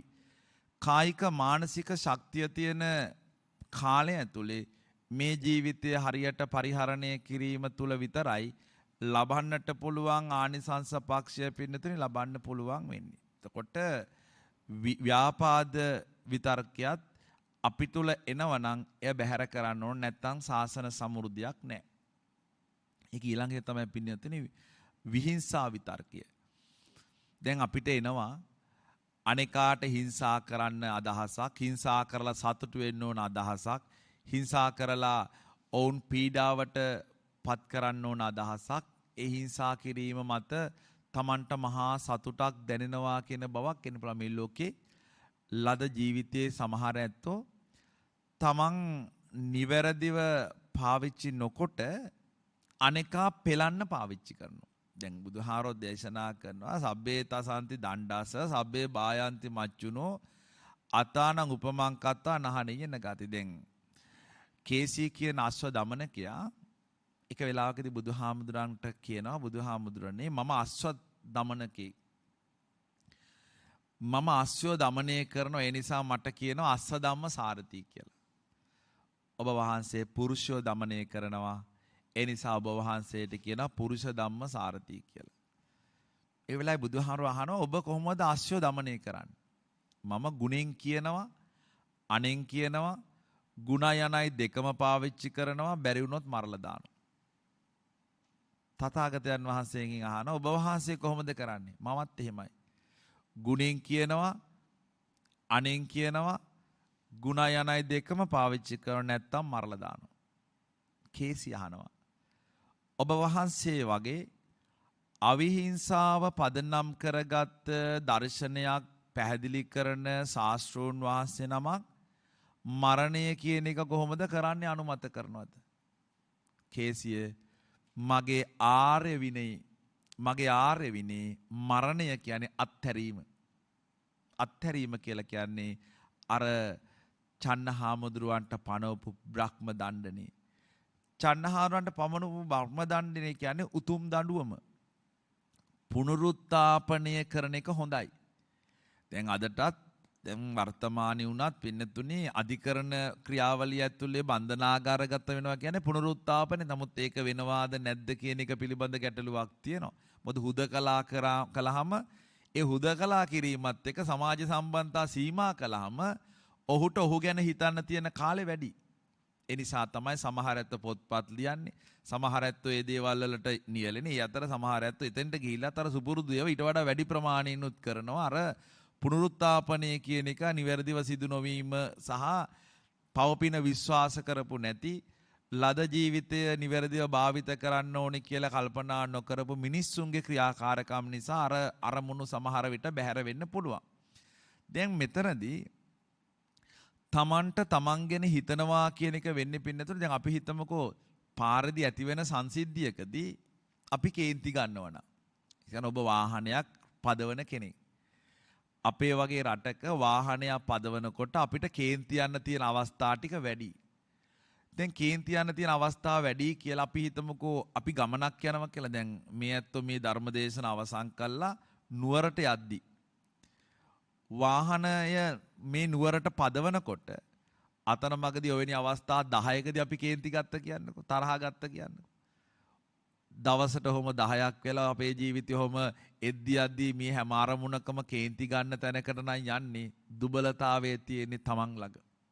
ඒ සමහර ඇත්තෝ කියනවනේ අපි වරදට පෙළඹුණේ මිනිස්සුන්ගේ විලාසිතාවල තියෙන ප්‍රශ්නයක් නිසා. මේ මිනිස්සු ගොඩක් නරක වෙලා තියෙන්නේ මේ විලාසිතාවල තියෙන ප්‍රශ්නයක් නිසා. ඒක පින්නතුනි බොරුවක්. ඇයි? තමන්ට තමන්ගේ හිත පාලනය කරගන්න බැරිකම තව කෙනෙක්ගේ වරදක් කොට සලකනවා නම් තමන් අසමර්ථයි. මේ ජීවිතවල තමන් නිවැරදිව මේ හිත පාලනය කරගත්ත කෙනෙක් නම් එවැනි කමටහන් 100ක් දැක්කත් එවැනි අවස්ථා 100කට මුහුණ දුන්නත් තමන්ගේ හිත නොසන්සුන් කියලා කියන්නේ තාම අපි අපේ හිත හදාගෙන නැහැ. එතකොට විලාසිතා තෝරනකොට ඒ ඇත්තෝ ඒ විදියට ඒ විලාසිතා පාවිච්චි කරන එක වෙනම දෙයක්. නමුත් තමන්ගේ හිත හදාගෙන නැතිනම් ඒ හිත හදාගත්තේ නැතිකම මත මේ ජීවිතය ඇතුලේ තමන් හිංසනයකට හෝ නරක දෙයකට හෝ අයහපතකට පත් වෙනවා කියලා කියන එක අනුමත කරන්න බෑ. මොකද ඒක අනුමත කරන්න බැරි ධර්මයේදීම කියනවා බුදුහාමුදුරුවෝ නතේ කාමායානි චිත්‍රානි ලෝකේ සංකප්ප රාගෝ පුරිසස්ස කාමෝ තිට්ඨාන්තේ චිත්‍රානි තතේව ලෝකේ අතෙත්ත දීරා විනයන්ති චන්දා. මේ ලෝකේ විචිත්‍රවත් දේවල් තියෙනවා. මොකද්ද විචිත්‍රවත් කියලා කියන්නේ? දැන් පින්නතුනේ එකකට එකක් වෙනස්. දැන් මේ මල් පොකුරේ විවිධ පාට මල් තියෙනවා. එතකොට එකම පාට මලක් තියෙනවටත් වඩා එකම හැඩයක මලක් තියෙනවටත් වඩා විවිධ හැඩ විවිධ පාට තියෙනකොට එතන විචිත්‍රත්වයක් තියෙනවා. සමාජය ගත්තාම එක්කෙනෙකුට එක්කෙනෙක් වෙනස්. මේ දැහැත් වට්ටිය ගත්තාම මේ දැහැත් වට්ටියේ පින්නතුනේ විචිත්‍රත්වයක් තියෙනවනේ. බුලත් කොළ ටික තියලා තියෙනවා. අවශ්‍ය අනිත් දේවල් ටික පිළිවෙලකට මේකේ හදලා තියෙනවා. මේක විචිත්‍රයි. ලෝකේ ඕන තරම් විචිත්‍රවත් දේවල් තියෙනවා. නමුත් විචිත්‍රවත් දේ කියන්නේ කාමය නෙමෙයි. විචිත්‍රවත් දේ කියන්නේ කාමය නෙමෙයි. කාමය කියන්නේ වස්තුව තුල තියෙන දෙයක් නෙමෙයි. තමන්ගේ හිත තුල සංකප්ප රාගෝ පුරිසස්ස කාමෝ. හිත පාලනය කරගන්න නොහැකි වීම මත මේ දැන් මේක නිර්මාණ. දැන් එක ස්වාමින් වහන්සේ නමක් සංඥාවක් හවලනවා අට්ටි කියලා. උන්වහන්සේ අට්ටි. උන්වහන්සේ දානෙට ගියත් වැඩම කළත් උන්වහන්සේගේ කමටහන තමයි අට්ටි. අට්ටි අට්ටි. උන්වහන්සේ බැහැරට ගියත් උන්වහන්සේ කියන්නේ අට්ටි කියලා. එක දවසකදී උන්වහන්සේ බැහැර වැඩම කරලා එනකොට උන්වහන්සේට හම්බ වෙනවා ගෙදරින් තරහ වෙලා යන ගැහැණු කෙනෙක් තමන්ගේ මහ ගෙදරට යනවා. ඒකේ පස්සෙන්ම එයාගේ සැමියාත් එනවා. සැමියාට හාමුදුරුවෝ මගදී හම්බ වෙලා සැමියා අහනවා හාමුදුරුවන්ගෙන් මගේ බිරිඳ මේ පාර ගියා බිරිඳ දැක්කේ නැද්ද? හාමුදුරුවෝ කියනවා මම අස්ති පංජරයක් නම් දැක්කා කියලා. ඇයි? උන්වහන්සේගේ සංඥාව අට්ටි. උන්වහන්සේට ඒ රූපය ඇතුලේ අර පිරිමියා දකින්න හැඩතල පිරිමියා විසින් ආස්වාදය කොට සලකන ස්වභාවය උන්වහන්සේට හැඩතලයක් හෝ ආස්වාදයක් නෙමෙයි. උන්වහන්සේ එතන දකින්නේ අස්ති ගොඩක් විතරයි. ඒ උන්වහන්සේගේ හිත.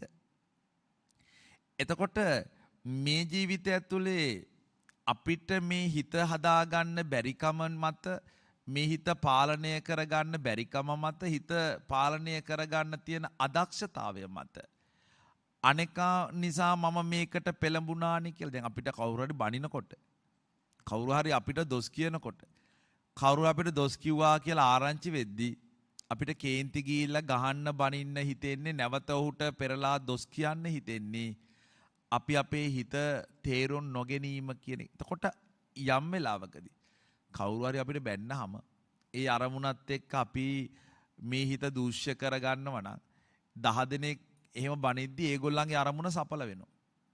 ඒගොල්ලන්ගේ අරමුණ අපි කේන්ති ගස්වලා අපි දුකටපත් කරලා අපි විඩාවටපත් කරලා අපි වෙහෙසටපත් කරන එක නම් ඔහු බණින එකේ අරමුණ අපි ඒකට ඒ ආකාරයේ ප්‍රතික්‍රියාවක් දැක්කොත් අපි ඒකට ඒ ආකාරයෙන් ප්‍රතික්‍රියා දැක්කොත් ඔවුන්ගේ අරමුණ හරියනවනේ. දැන් අපි බලන්න ඕනේ හිත දියුණු නම් යමෙක් අපිට දොස් කියන්නේ ආරංචි වෙලා අපි බණී කියලා හිතලා අපි බණින්න නැතුව ඉන්න ඕනේ. යමෙක් යමක් කියන්නේ අපිට දුක හිතිලා අපි කලකිරිලා අපි මේ කරන වැඩ ටික ඔක්කොම නවත්තලා වෙන එකකට යයි කියලා හිතනනම් නෑ, ඊට වඩා වැඩි ප්‍රමාණයකින් අපි ඒක කරන්න ඕනේ. ඇයි ඒක තමයි සබඳ. දැන් ඔබ ආධ්‍යාත්මික ජීවිතය ගත කරනකොට අනුන් හිතන එක ඔබ වැදගත් කොට හිතන්න එපා. මම මෙහෙම ඉන්නකොට මම මේ විදියට කරනකොට අනේකා මගෙන් මෙහෙම වෙයිද, මේ විදියට කතා කරයිද කියලා ඔබ හිතුවොත් ඔබට මේ වැඩේ කරන්න බැරි වෙනවා. ඇයි? තමන්ගේ ආධ්‍යාත්මික කියන්නේ මේ සසර නැවැත්මේදී තමන් කරන දේ ගැන අනුන් හිතන එක වැදගත් නැහැ. ඒක ඊටාම වැදගත් වෙන නිසා සමහර ඇත්තෝ ඇවිල්ලා අහනවනේ. මගේ ආධ්‍යාත්මික ජීවිතය සම්බන්ධයෙන් ඔබ වහන්සේලා මොනවද හිතන්නේ? ඔබේ ආධ්‍යාත්මික ජීවිතය සම්බන්ධයෙන් අපි මොකුත් හිතන්නේ නැහැ. ඇයි? ඔබේ ආධ්‍යාත්මික ජීවිතය සම්බන්ධයෙන් අපි හිතන එක වැදගත් නැහැ. ඔබේ ආධ්‍යාත්මික ජීවිතය පිළිබඳව මම මොනව හිතුවත් ඔබට වැදගත් නැහැ නේ. වඩා වැදගත් වෙන්න ඕන ඔබේ ආධ්‍යාත්මික ජීවිතය සම්බන්ධයෙන් ඔබ හිතන එක. ඒ සසර පින්නතුනි නැවැත්මේදී. හැබැයි සසර පැවැත්මේදී ඔබට එහෙම හිතන්න බෑ. මම කොහොම හිටියත් මම මොන විදියට හිටියත් අනිත් කෙනාට කොහොමද කියලා හිතලා අපිට වැඩ කරන්න බෑ. මම මේ ආයතනයට ආවහම මේ ආයතනයේ තියෙන යම් තියෙනවනේ පැනවීම් ටිකක් ඒකට අනුගත වෙන්න ඕනේ. ඔබ ඔබේ ආයතනවල වැඩ කරනකොට එහෙම අපේ රටේ අපි වැඩ කරනකොට එහෙමයි. අපිට හිතෙන විදියට ඒ කටයුතු කරන්න බෑ. එහෙම වුණොත් අර සාමූහික පැවැත්ම නැති වෙලා මෙතන මහා ගැටුමක් නිර්මාණය වෙනවා. ඒ ගැටුම නිර්මාණය කරන්න අවශ්‍ය විදියට ජීවිතේ තෝරන්න අපි කාටවත් අයිතියක් නැහැ. ඒකනේ දැන් ඔය භික්ෂුත්වය ඇතුලේ සිවුරක් දරාගෙන භික්ෂුත්වයට හේතු නොවන දේවල් ප්‍රකාශ කිරීම නොසුදුසු වෙන්නේ. දැන් දසධම්ම සූත්‍රයේ භික්ෂුවට කියනවානේ භික්ෂුව මෙහෙම වෙන්න ඕනි කියලා. හැබැයි යමෙක්ට තුල දැනුම තියෙන්න පුළුවන්. හැබැයි දැනුම තිබුණට භික්ෂු ප්‍රතිරූපයට හානි වෙනවා නම් ඒ විනයට හානි නම් ඒ කාරණා මේක ඇතුලේ පැහැදිලි කරන්න ඒ භික්ෂුවට හෝ භික්ෂුණීට අවස්ථාවක් නැහැ. ඔබේ ආයතනවලත් එහෙමයි. හැබැයි මේ සසර නැවැත්මේදී අපි මේ විදියට වැඩ කරනවා, අපි මේ විදියට භාවනා කරනවා, අපි මේ විදියට බණ අහනවානේ කියලා කල්පනා කරද්දී ඒ කටයුතු කරන අවස්ථාවන් ගැන අනිකා කොහොම හිතයිද? දැන් මම දැක්ක පහු දවසක තරුණ දියණියක් තමන් මනමාලියක්ව ඇඳ පැළඳගෙන ඇයගේ කෙස් වැටිය කපලා ඇය සාසනික ප්‍රවෘජ්ජාවටපත් වෙලා. සමහරට කෙනෙක් ඕක දැකලා කියන්න පුළුවන් ඔච්චර තරුණ වයසේ මහාන වෙන්නේ මොන හරි ප්‍රශ්නයක් ඇති, මොන හරි ගැටලුවක් ඇති. නැත්තම් ওই වයසේ ඕම මහාන වේද එන අපිත් මහාන වෙන්නේ. එහෙම නෑ පින්නතුනේ. ඇයි අපි එහෙම හිතන්නේ? මේ ලෝකේ අපි හැමෝම ජීවිතේ තෝරන්නේ සමානව නෙවෙයි. අපි මේ ජීවිතේ සමාන අවබෝධ මට්ටමකින් නැත්තෝ නෙවෙයි. ඒ නිසා මම ගොඩාක් හොඳයි, මම ගොඩාක් සැපයි, මම ගොඩාක් වැදගත් කියලා හිතන ගොඩක් දේවල් අනිකා එහෙමම හිතන්නේ නැහැ. අනිකාගේ ජීවිතේ තෝරන එක වෙනස්. ඒ නිසා අපි කොයි වෙලාවකවත් ඉක්මන් වෙලා ඒ ඇත්තන්ට චරිත සහතික දෙන්න කලබල වෙන්න ඕනේ නෑ.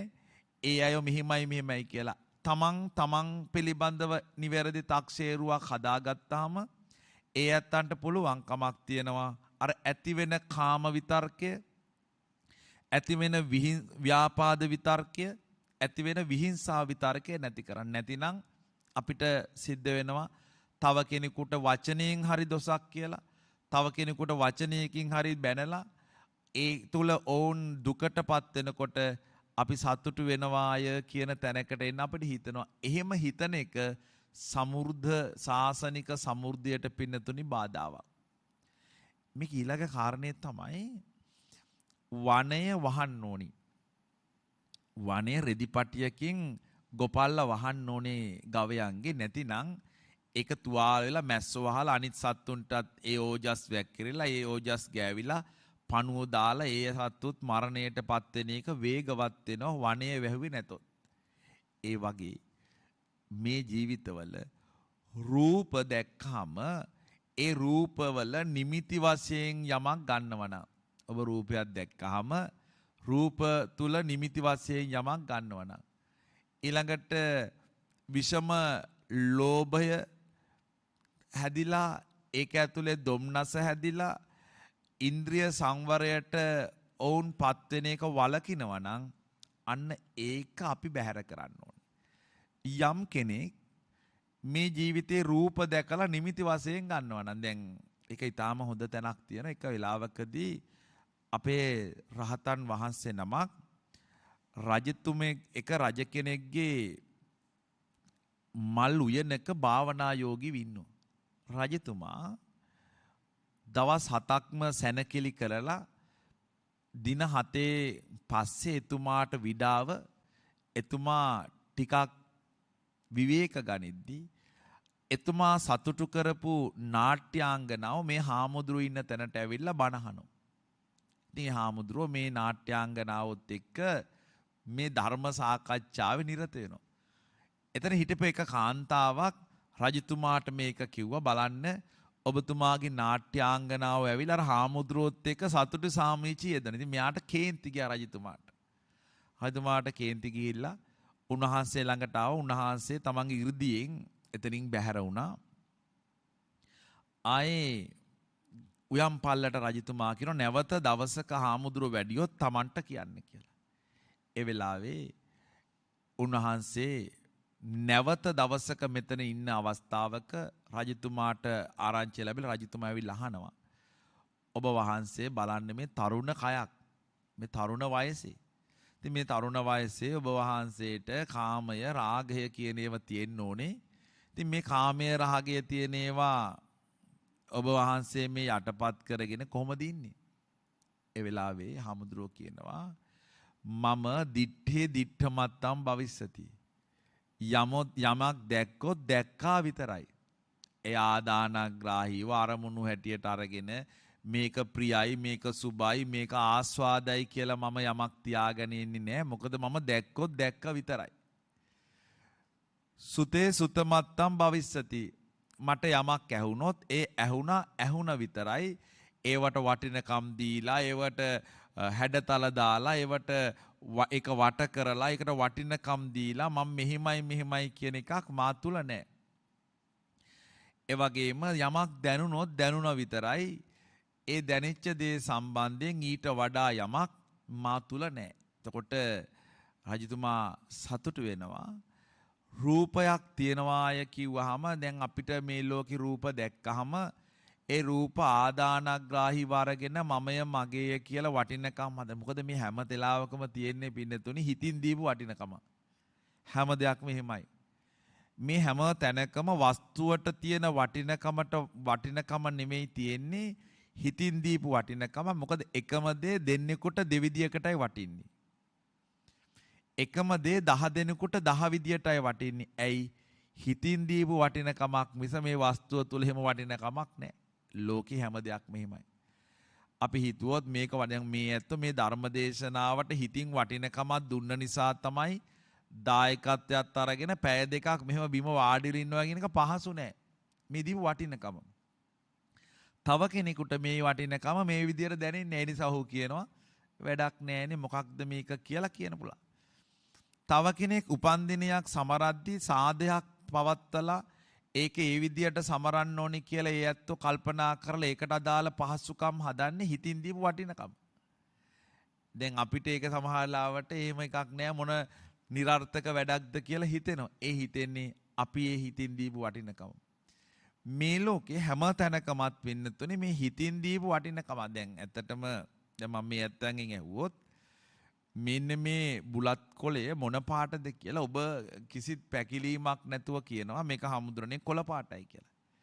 අවුරුදු 1ක 2ක දරුවෙක්ගෙන් මං ඇහුවොත් මේ බුලත් කොළය මොන පාටද කියලා. ඒ දරුවා කියන්නේ. ඒතර මං ඔබෙන් අහනවා ඇත්තටම පාට තියෙන්නේ බුලත් කොළේද අපේ හිතේද?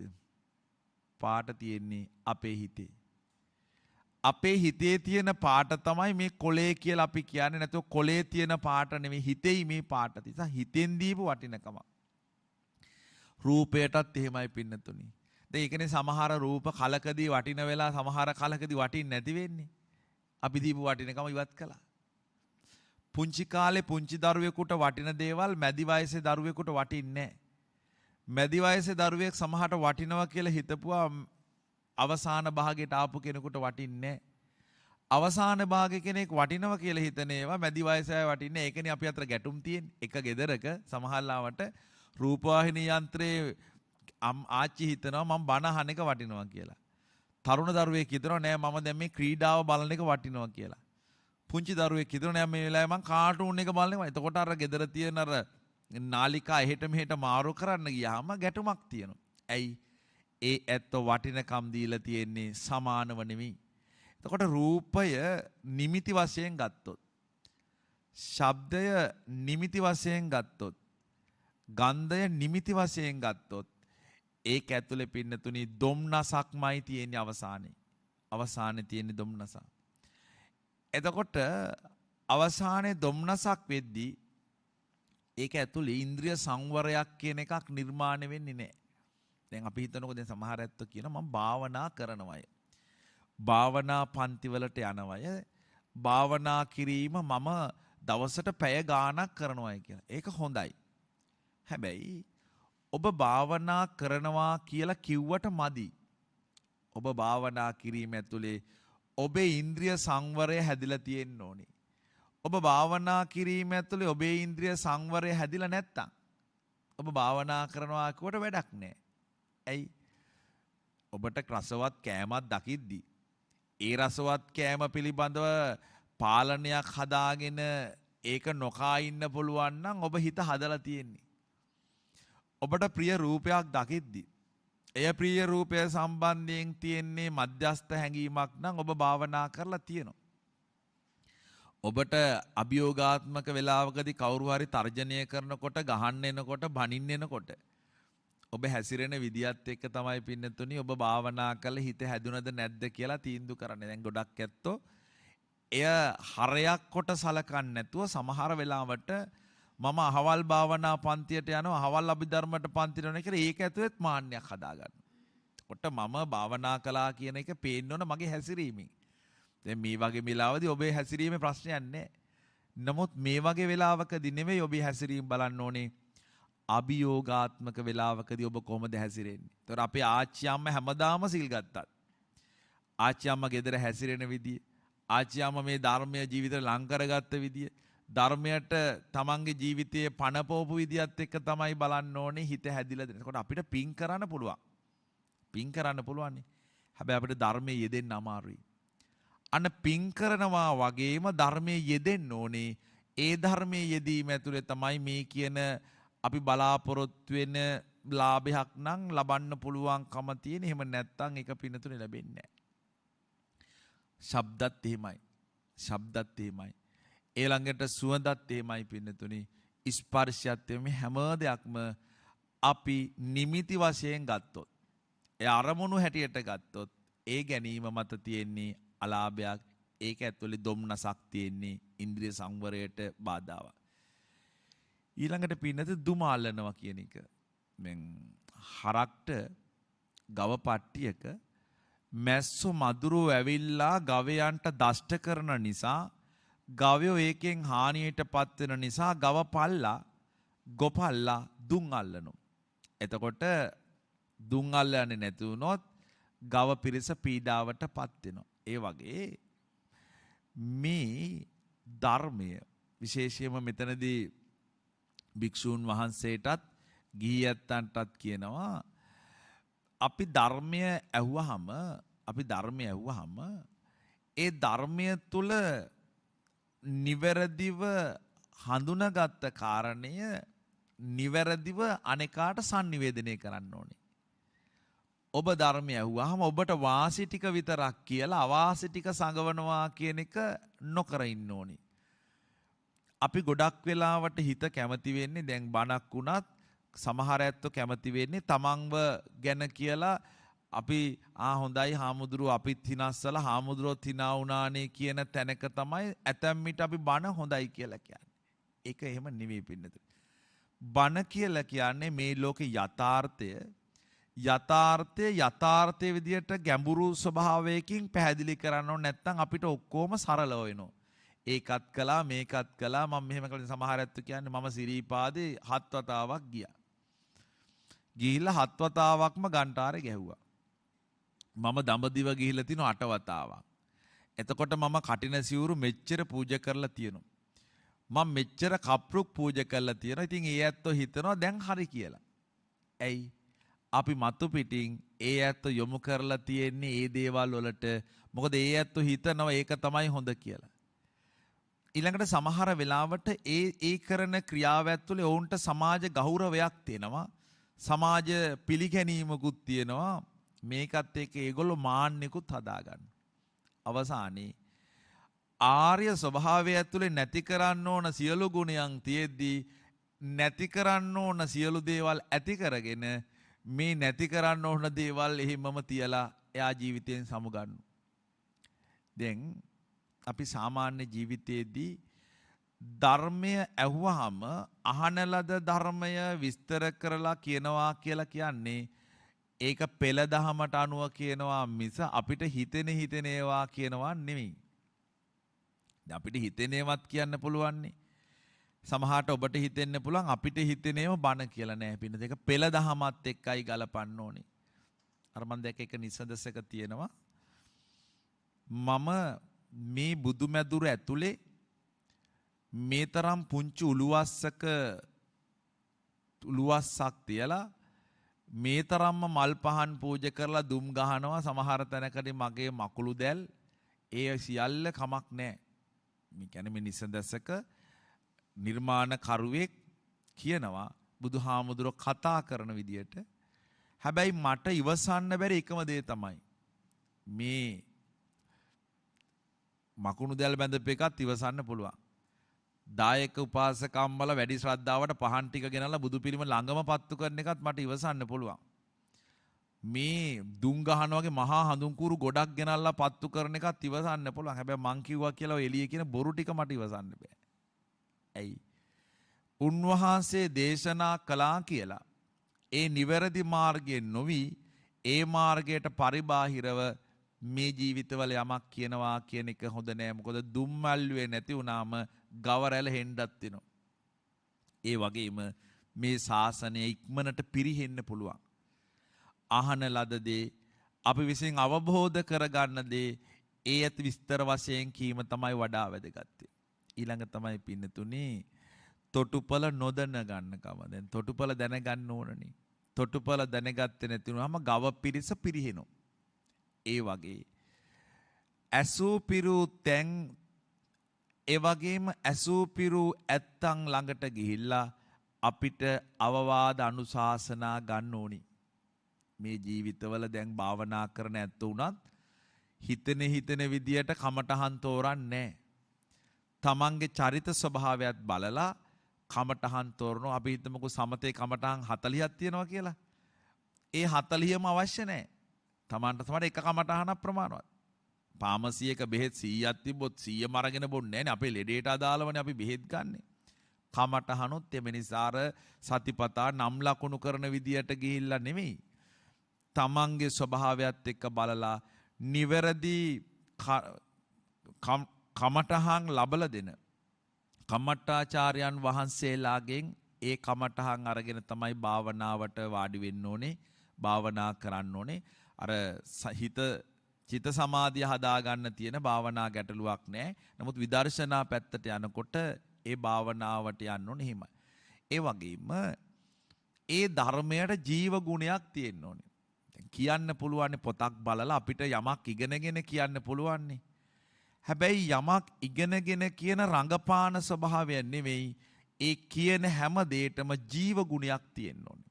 දැන් ඔබ යමක් කාට හරි කියද්දී ඔබ තුල ඒ ජීව ගුණය තියෙනවා. ඔබට නැති දෙයක් තව කෙනෙකුට දෙන්න බෑ. දැන් හිතන්නකෝ අම්මා කෙනෙක් ළඟ ආදරය නැතුව දරුවන්ට දෙන්න බෑ.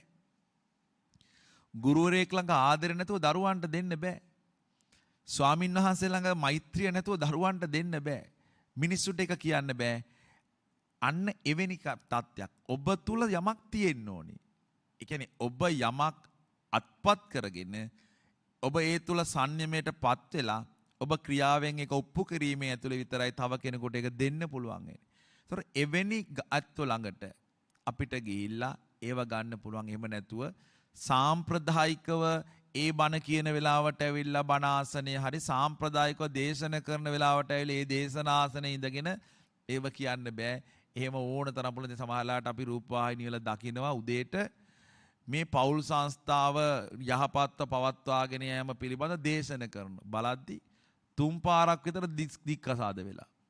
තුන් පාරක් විතර දික්කසාද වෙලා නැවත විවාහ වෙලා පෞල් ජීවිතය පවත්වන විදිය ඒ දේශන අපිට අහන්න පුළුවන්. ඒ කරුණුත් හරබර වෙන්නේ නැති. නමුත් ඒ හරබර වුණාට ඔවුන්ට ඒක තුලට ජීව ගුණයක් ඇතුළත් කරන්න අසමර්ථකමක් නම් තියෙන්නේ. ඒක පින්නතුනි අර්ථවත් නැහැ. ඊළඟ තමයි පින්නතුනි පානය කළ බව නොකළ බව. ඒ කියන්නේ දැන් සත්තු ටික දැම්මහම තොටුපලට ඒ සත්ත්ව කොටස පැම්බිව්වාද නැද්ද කියලා දැනගන්න ඕනේ. ඒ වගේ ඔබ බණ ඇහුවාම ඔබ මේ ධර්ම මාර්ගයේ යනකොට ඔබට ඒක තුල සතුටක් තියෙන්න ඕන. බලෙන් ආස්වාදයක් නැතු යමක් කරන්නේ. මෙහෙමනේ පින්නතුනි. අපි මේ ලෝකේ යමක් කරන්නේ එක්කෝ ද්වේෂයෙන්. එක්කෝ ද්වේෂයෙන්. එක්කෝ ලෝභයෙන්. මම මෙහෙම කිව්වොත් ඔබ එකඟයි. එක්කෝ ද්වේෂයෙන් එක්කෝ ලෝභයෙන්. දැන් ලෝභය කියන්නේ මොකද්ද? මම මේක කරලා මම ලොකු ගයක් හදනවා. මම මෙහෙම කරලා හොඳ වාහනයක් ගන්නවා. මම මෙහෙම කරලා දරුවන්ට උගන්වලා දරුවෝ මට යන්න බැරි වෙන තැන් වලට පත් කරනවා. ඒක තුල තියෙන පින්නතේ ලෝභය. එහෙම නැත්තම් ද්වේෂයනේ. මම ඉන්නකෝ බලන්න මම හොඳ වැඩක් කරන්න මම හොඳ පාඩමක් උගන්වන්න මමත් ඒ විදියට කරනවා. ඌට පුළුවන් නම් ඇයි මට බැරි? ද්වේෂයනේ. එතකොට පින්නතුනි ලෝභය හෝ ද්වේෂය තියෙන තැන අපිට උත්තේජනයක් තියෙනවා.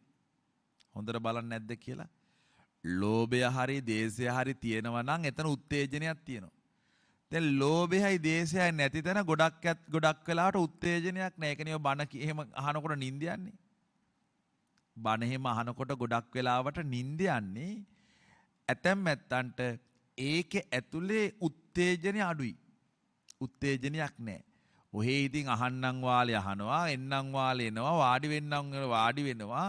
තමන්ගේ ජීවිතයේ අර භෞතික දියුණුව හදා ගන්න කරපු උත්සාහයවත් යාන වාහන ගන්න කරපු උත්සාහයවත් මේ ජීවිතය ඇතුලේ වගාව කරන්න තිබිච්ච උත්සාහයවත් බණ හද්දි නැහැ. ඒ නැති වෙන්නේ එතන පින්නතුනේ ලෝභයකුත් නැහැ. එතන දේශයකුත් නැහැ. එතන එතකොට උත්තේජනයක් නැති වෙනවා. එතකොට නිෂ්ක්‍රීය වෙනවා. ඒ වගේ වෙලාවකදී ධර්මය තුල කරන්න පුළුවන් ප්‍රධානම කාරණය තමයි ඒ උත්තේජනය නම් අන්න මේ ධර්මය අහලා අපි ප්‍රමුදිත වෙන්න ඕනි. අපිට මේකේ සතුටක් තියෙන්න ඕනි. ඒ වගේම අපි නොලබපු දේවල් මේ ජීවිතය ඇතුලේ ධර්මයෙන් ලබන්න ඕනි කියලා හැඟීමක් තියෙනවා. ඒ හැඟීමෙන් හිටියොත් අන්න ඒක මේ සාසනික සමෘද්ධියට හේතුවක්. ඒක නැති වෙච්ච තැන සාම්ප්‍රදායිකව නම් අපි ඒකට එළඹිලා තියෙන්නේ. කොයි වෙලාවෙ මේක ඉවර වෙයිද කියලා නම් ඔරලෝසුව බලන්නේ. අන්න ඒක අර ප්‍රමුදිත බව නැති වෙන්න පින්නතුනි හේතුවක්. ඊළඟට මේකේ 8 වෙනි කාරණේ යා යුතු මඟ.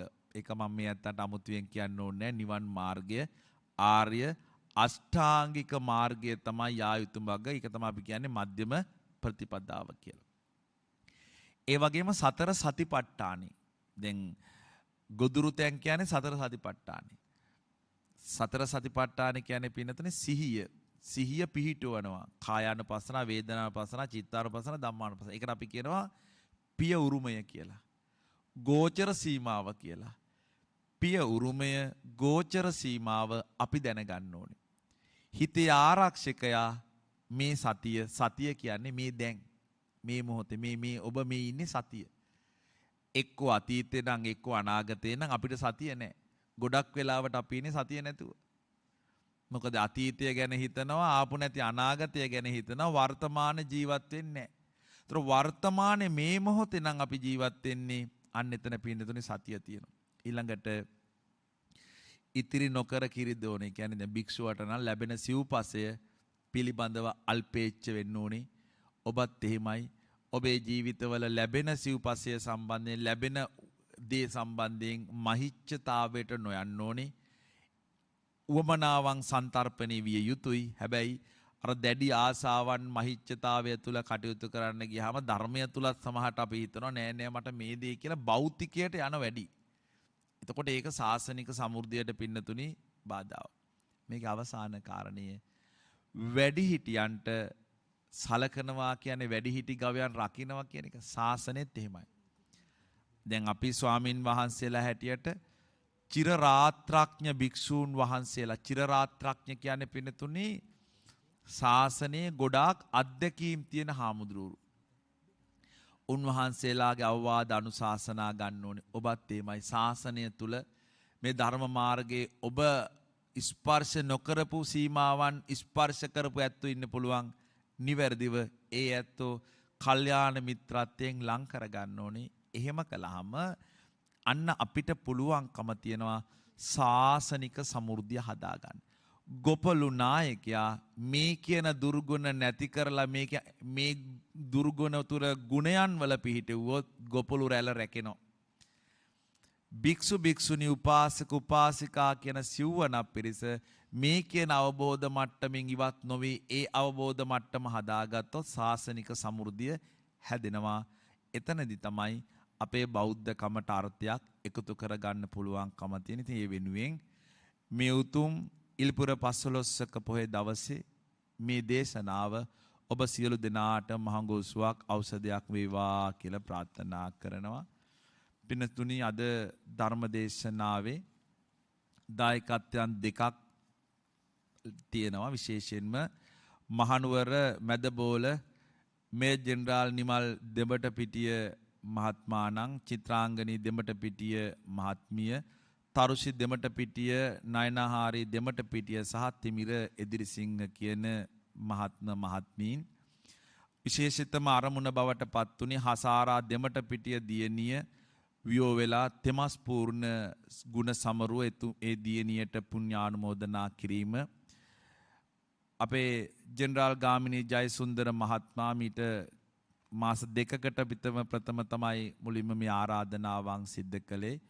එවැගේම ඒ දියණිය මිය ගිහිලා 7 දවසෙන් ඒ තරුෂි දෙමටපිටිය මහත්මයාත් තිමිර එදිරිසිංහ මහත්මයාත් අපේ තලංගාලේ රතන හාමුදුරුවන්ගේ මූලිකත්වයෙන් ඒ ඕස්ට්‍රේලියාවේ ධර්ම දේශනාව ඒ සූම් තාක්ෂණය ඔස්සේ සිද්ධ කළා. මේ මාස 3ක් ගත වෙන මොහොතේ මේ පින්කම සිද්ධ කරන්නේ.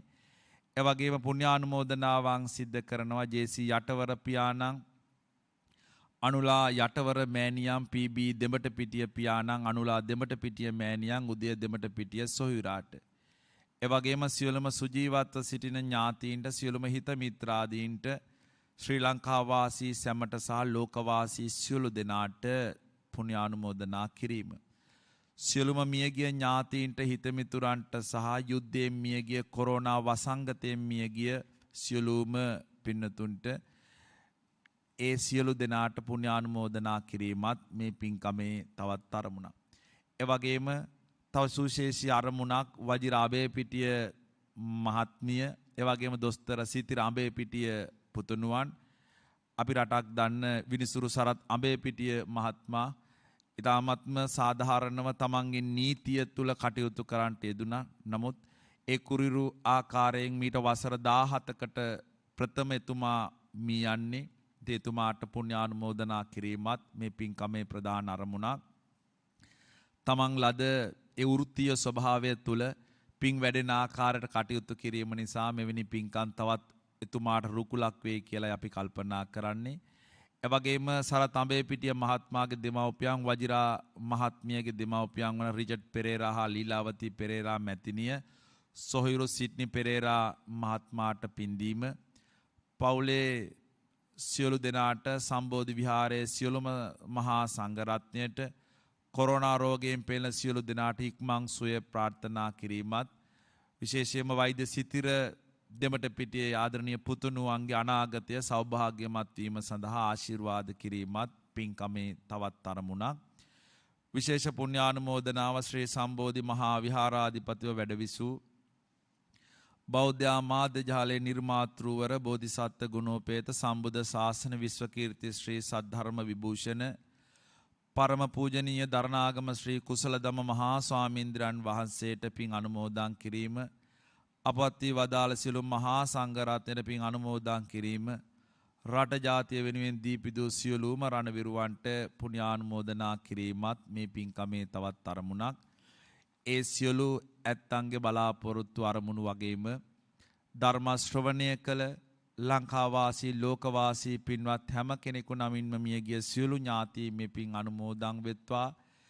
ඔවුන්ගේද සාංසාරික ජීවිත සුවපත් වේවා කියලා අපි ආශිර්වාදයන් ප්‍රාර්ථනාවන් සිද්ධ කරනවා.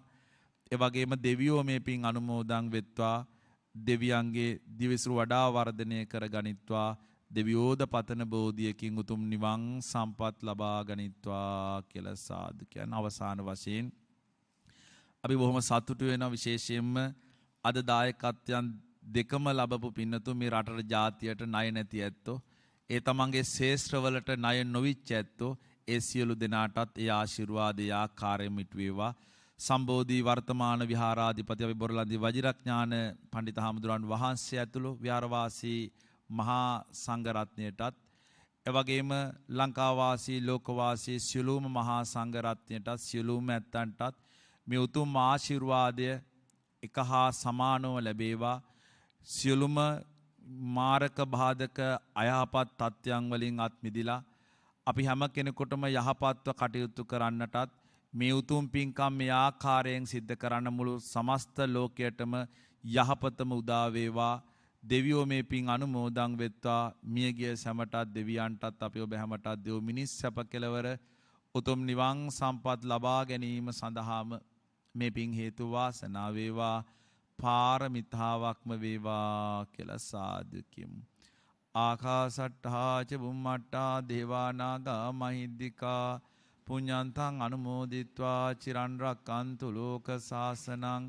ආකාසට්ඨා ච බුම්මට්ඨා දේවා නාග මහිද්దికා පුඤ්ඤන්තං අනුමෝදිත්වා චිරන් රක්칸තු ලෝක සාසනං. ආකාසට්ඨා ච බුම්මට්ඨා දේවා නාග මහිද්దికා පුඤ්ඤන්තං අනුමෝදිත්වා චිරන් රක්ඛන්තු ලෝක සාසනං. මෙත් බෝසතුන් විවරණ ලැබූ උතුම් දින පළමු දම් දූත සැටනම ඇරඹු දින සැරියුත් නාරී හතුන් පිරිනිවනට වැඩිය දින අටමහ කටින පින්කම නිමවන පොහෝ දින ඉල් පොහෝදා මනාපින් සයුරකී සම්බෝධි වන්දනා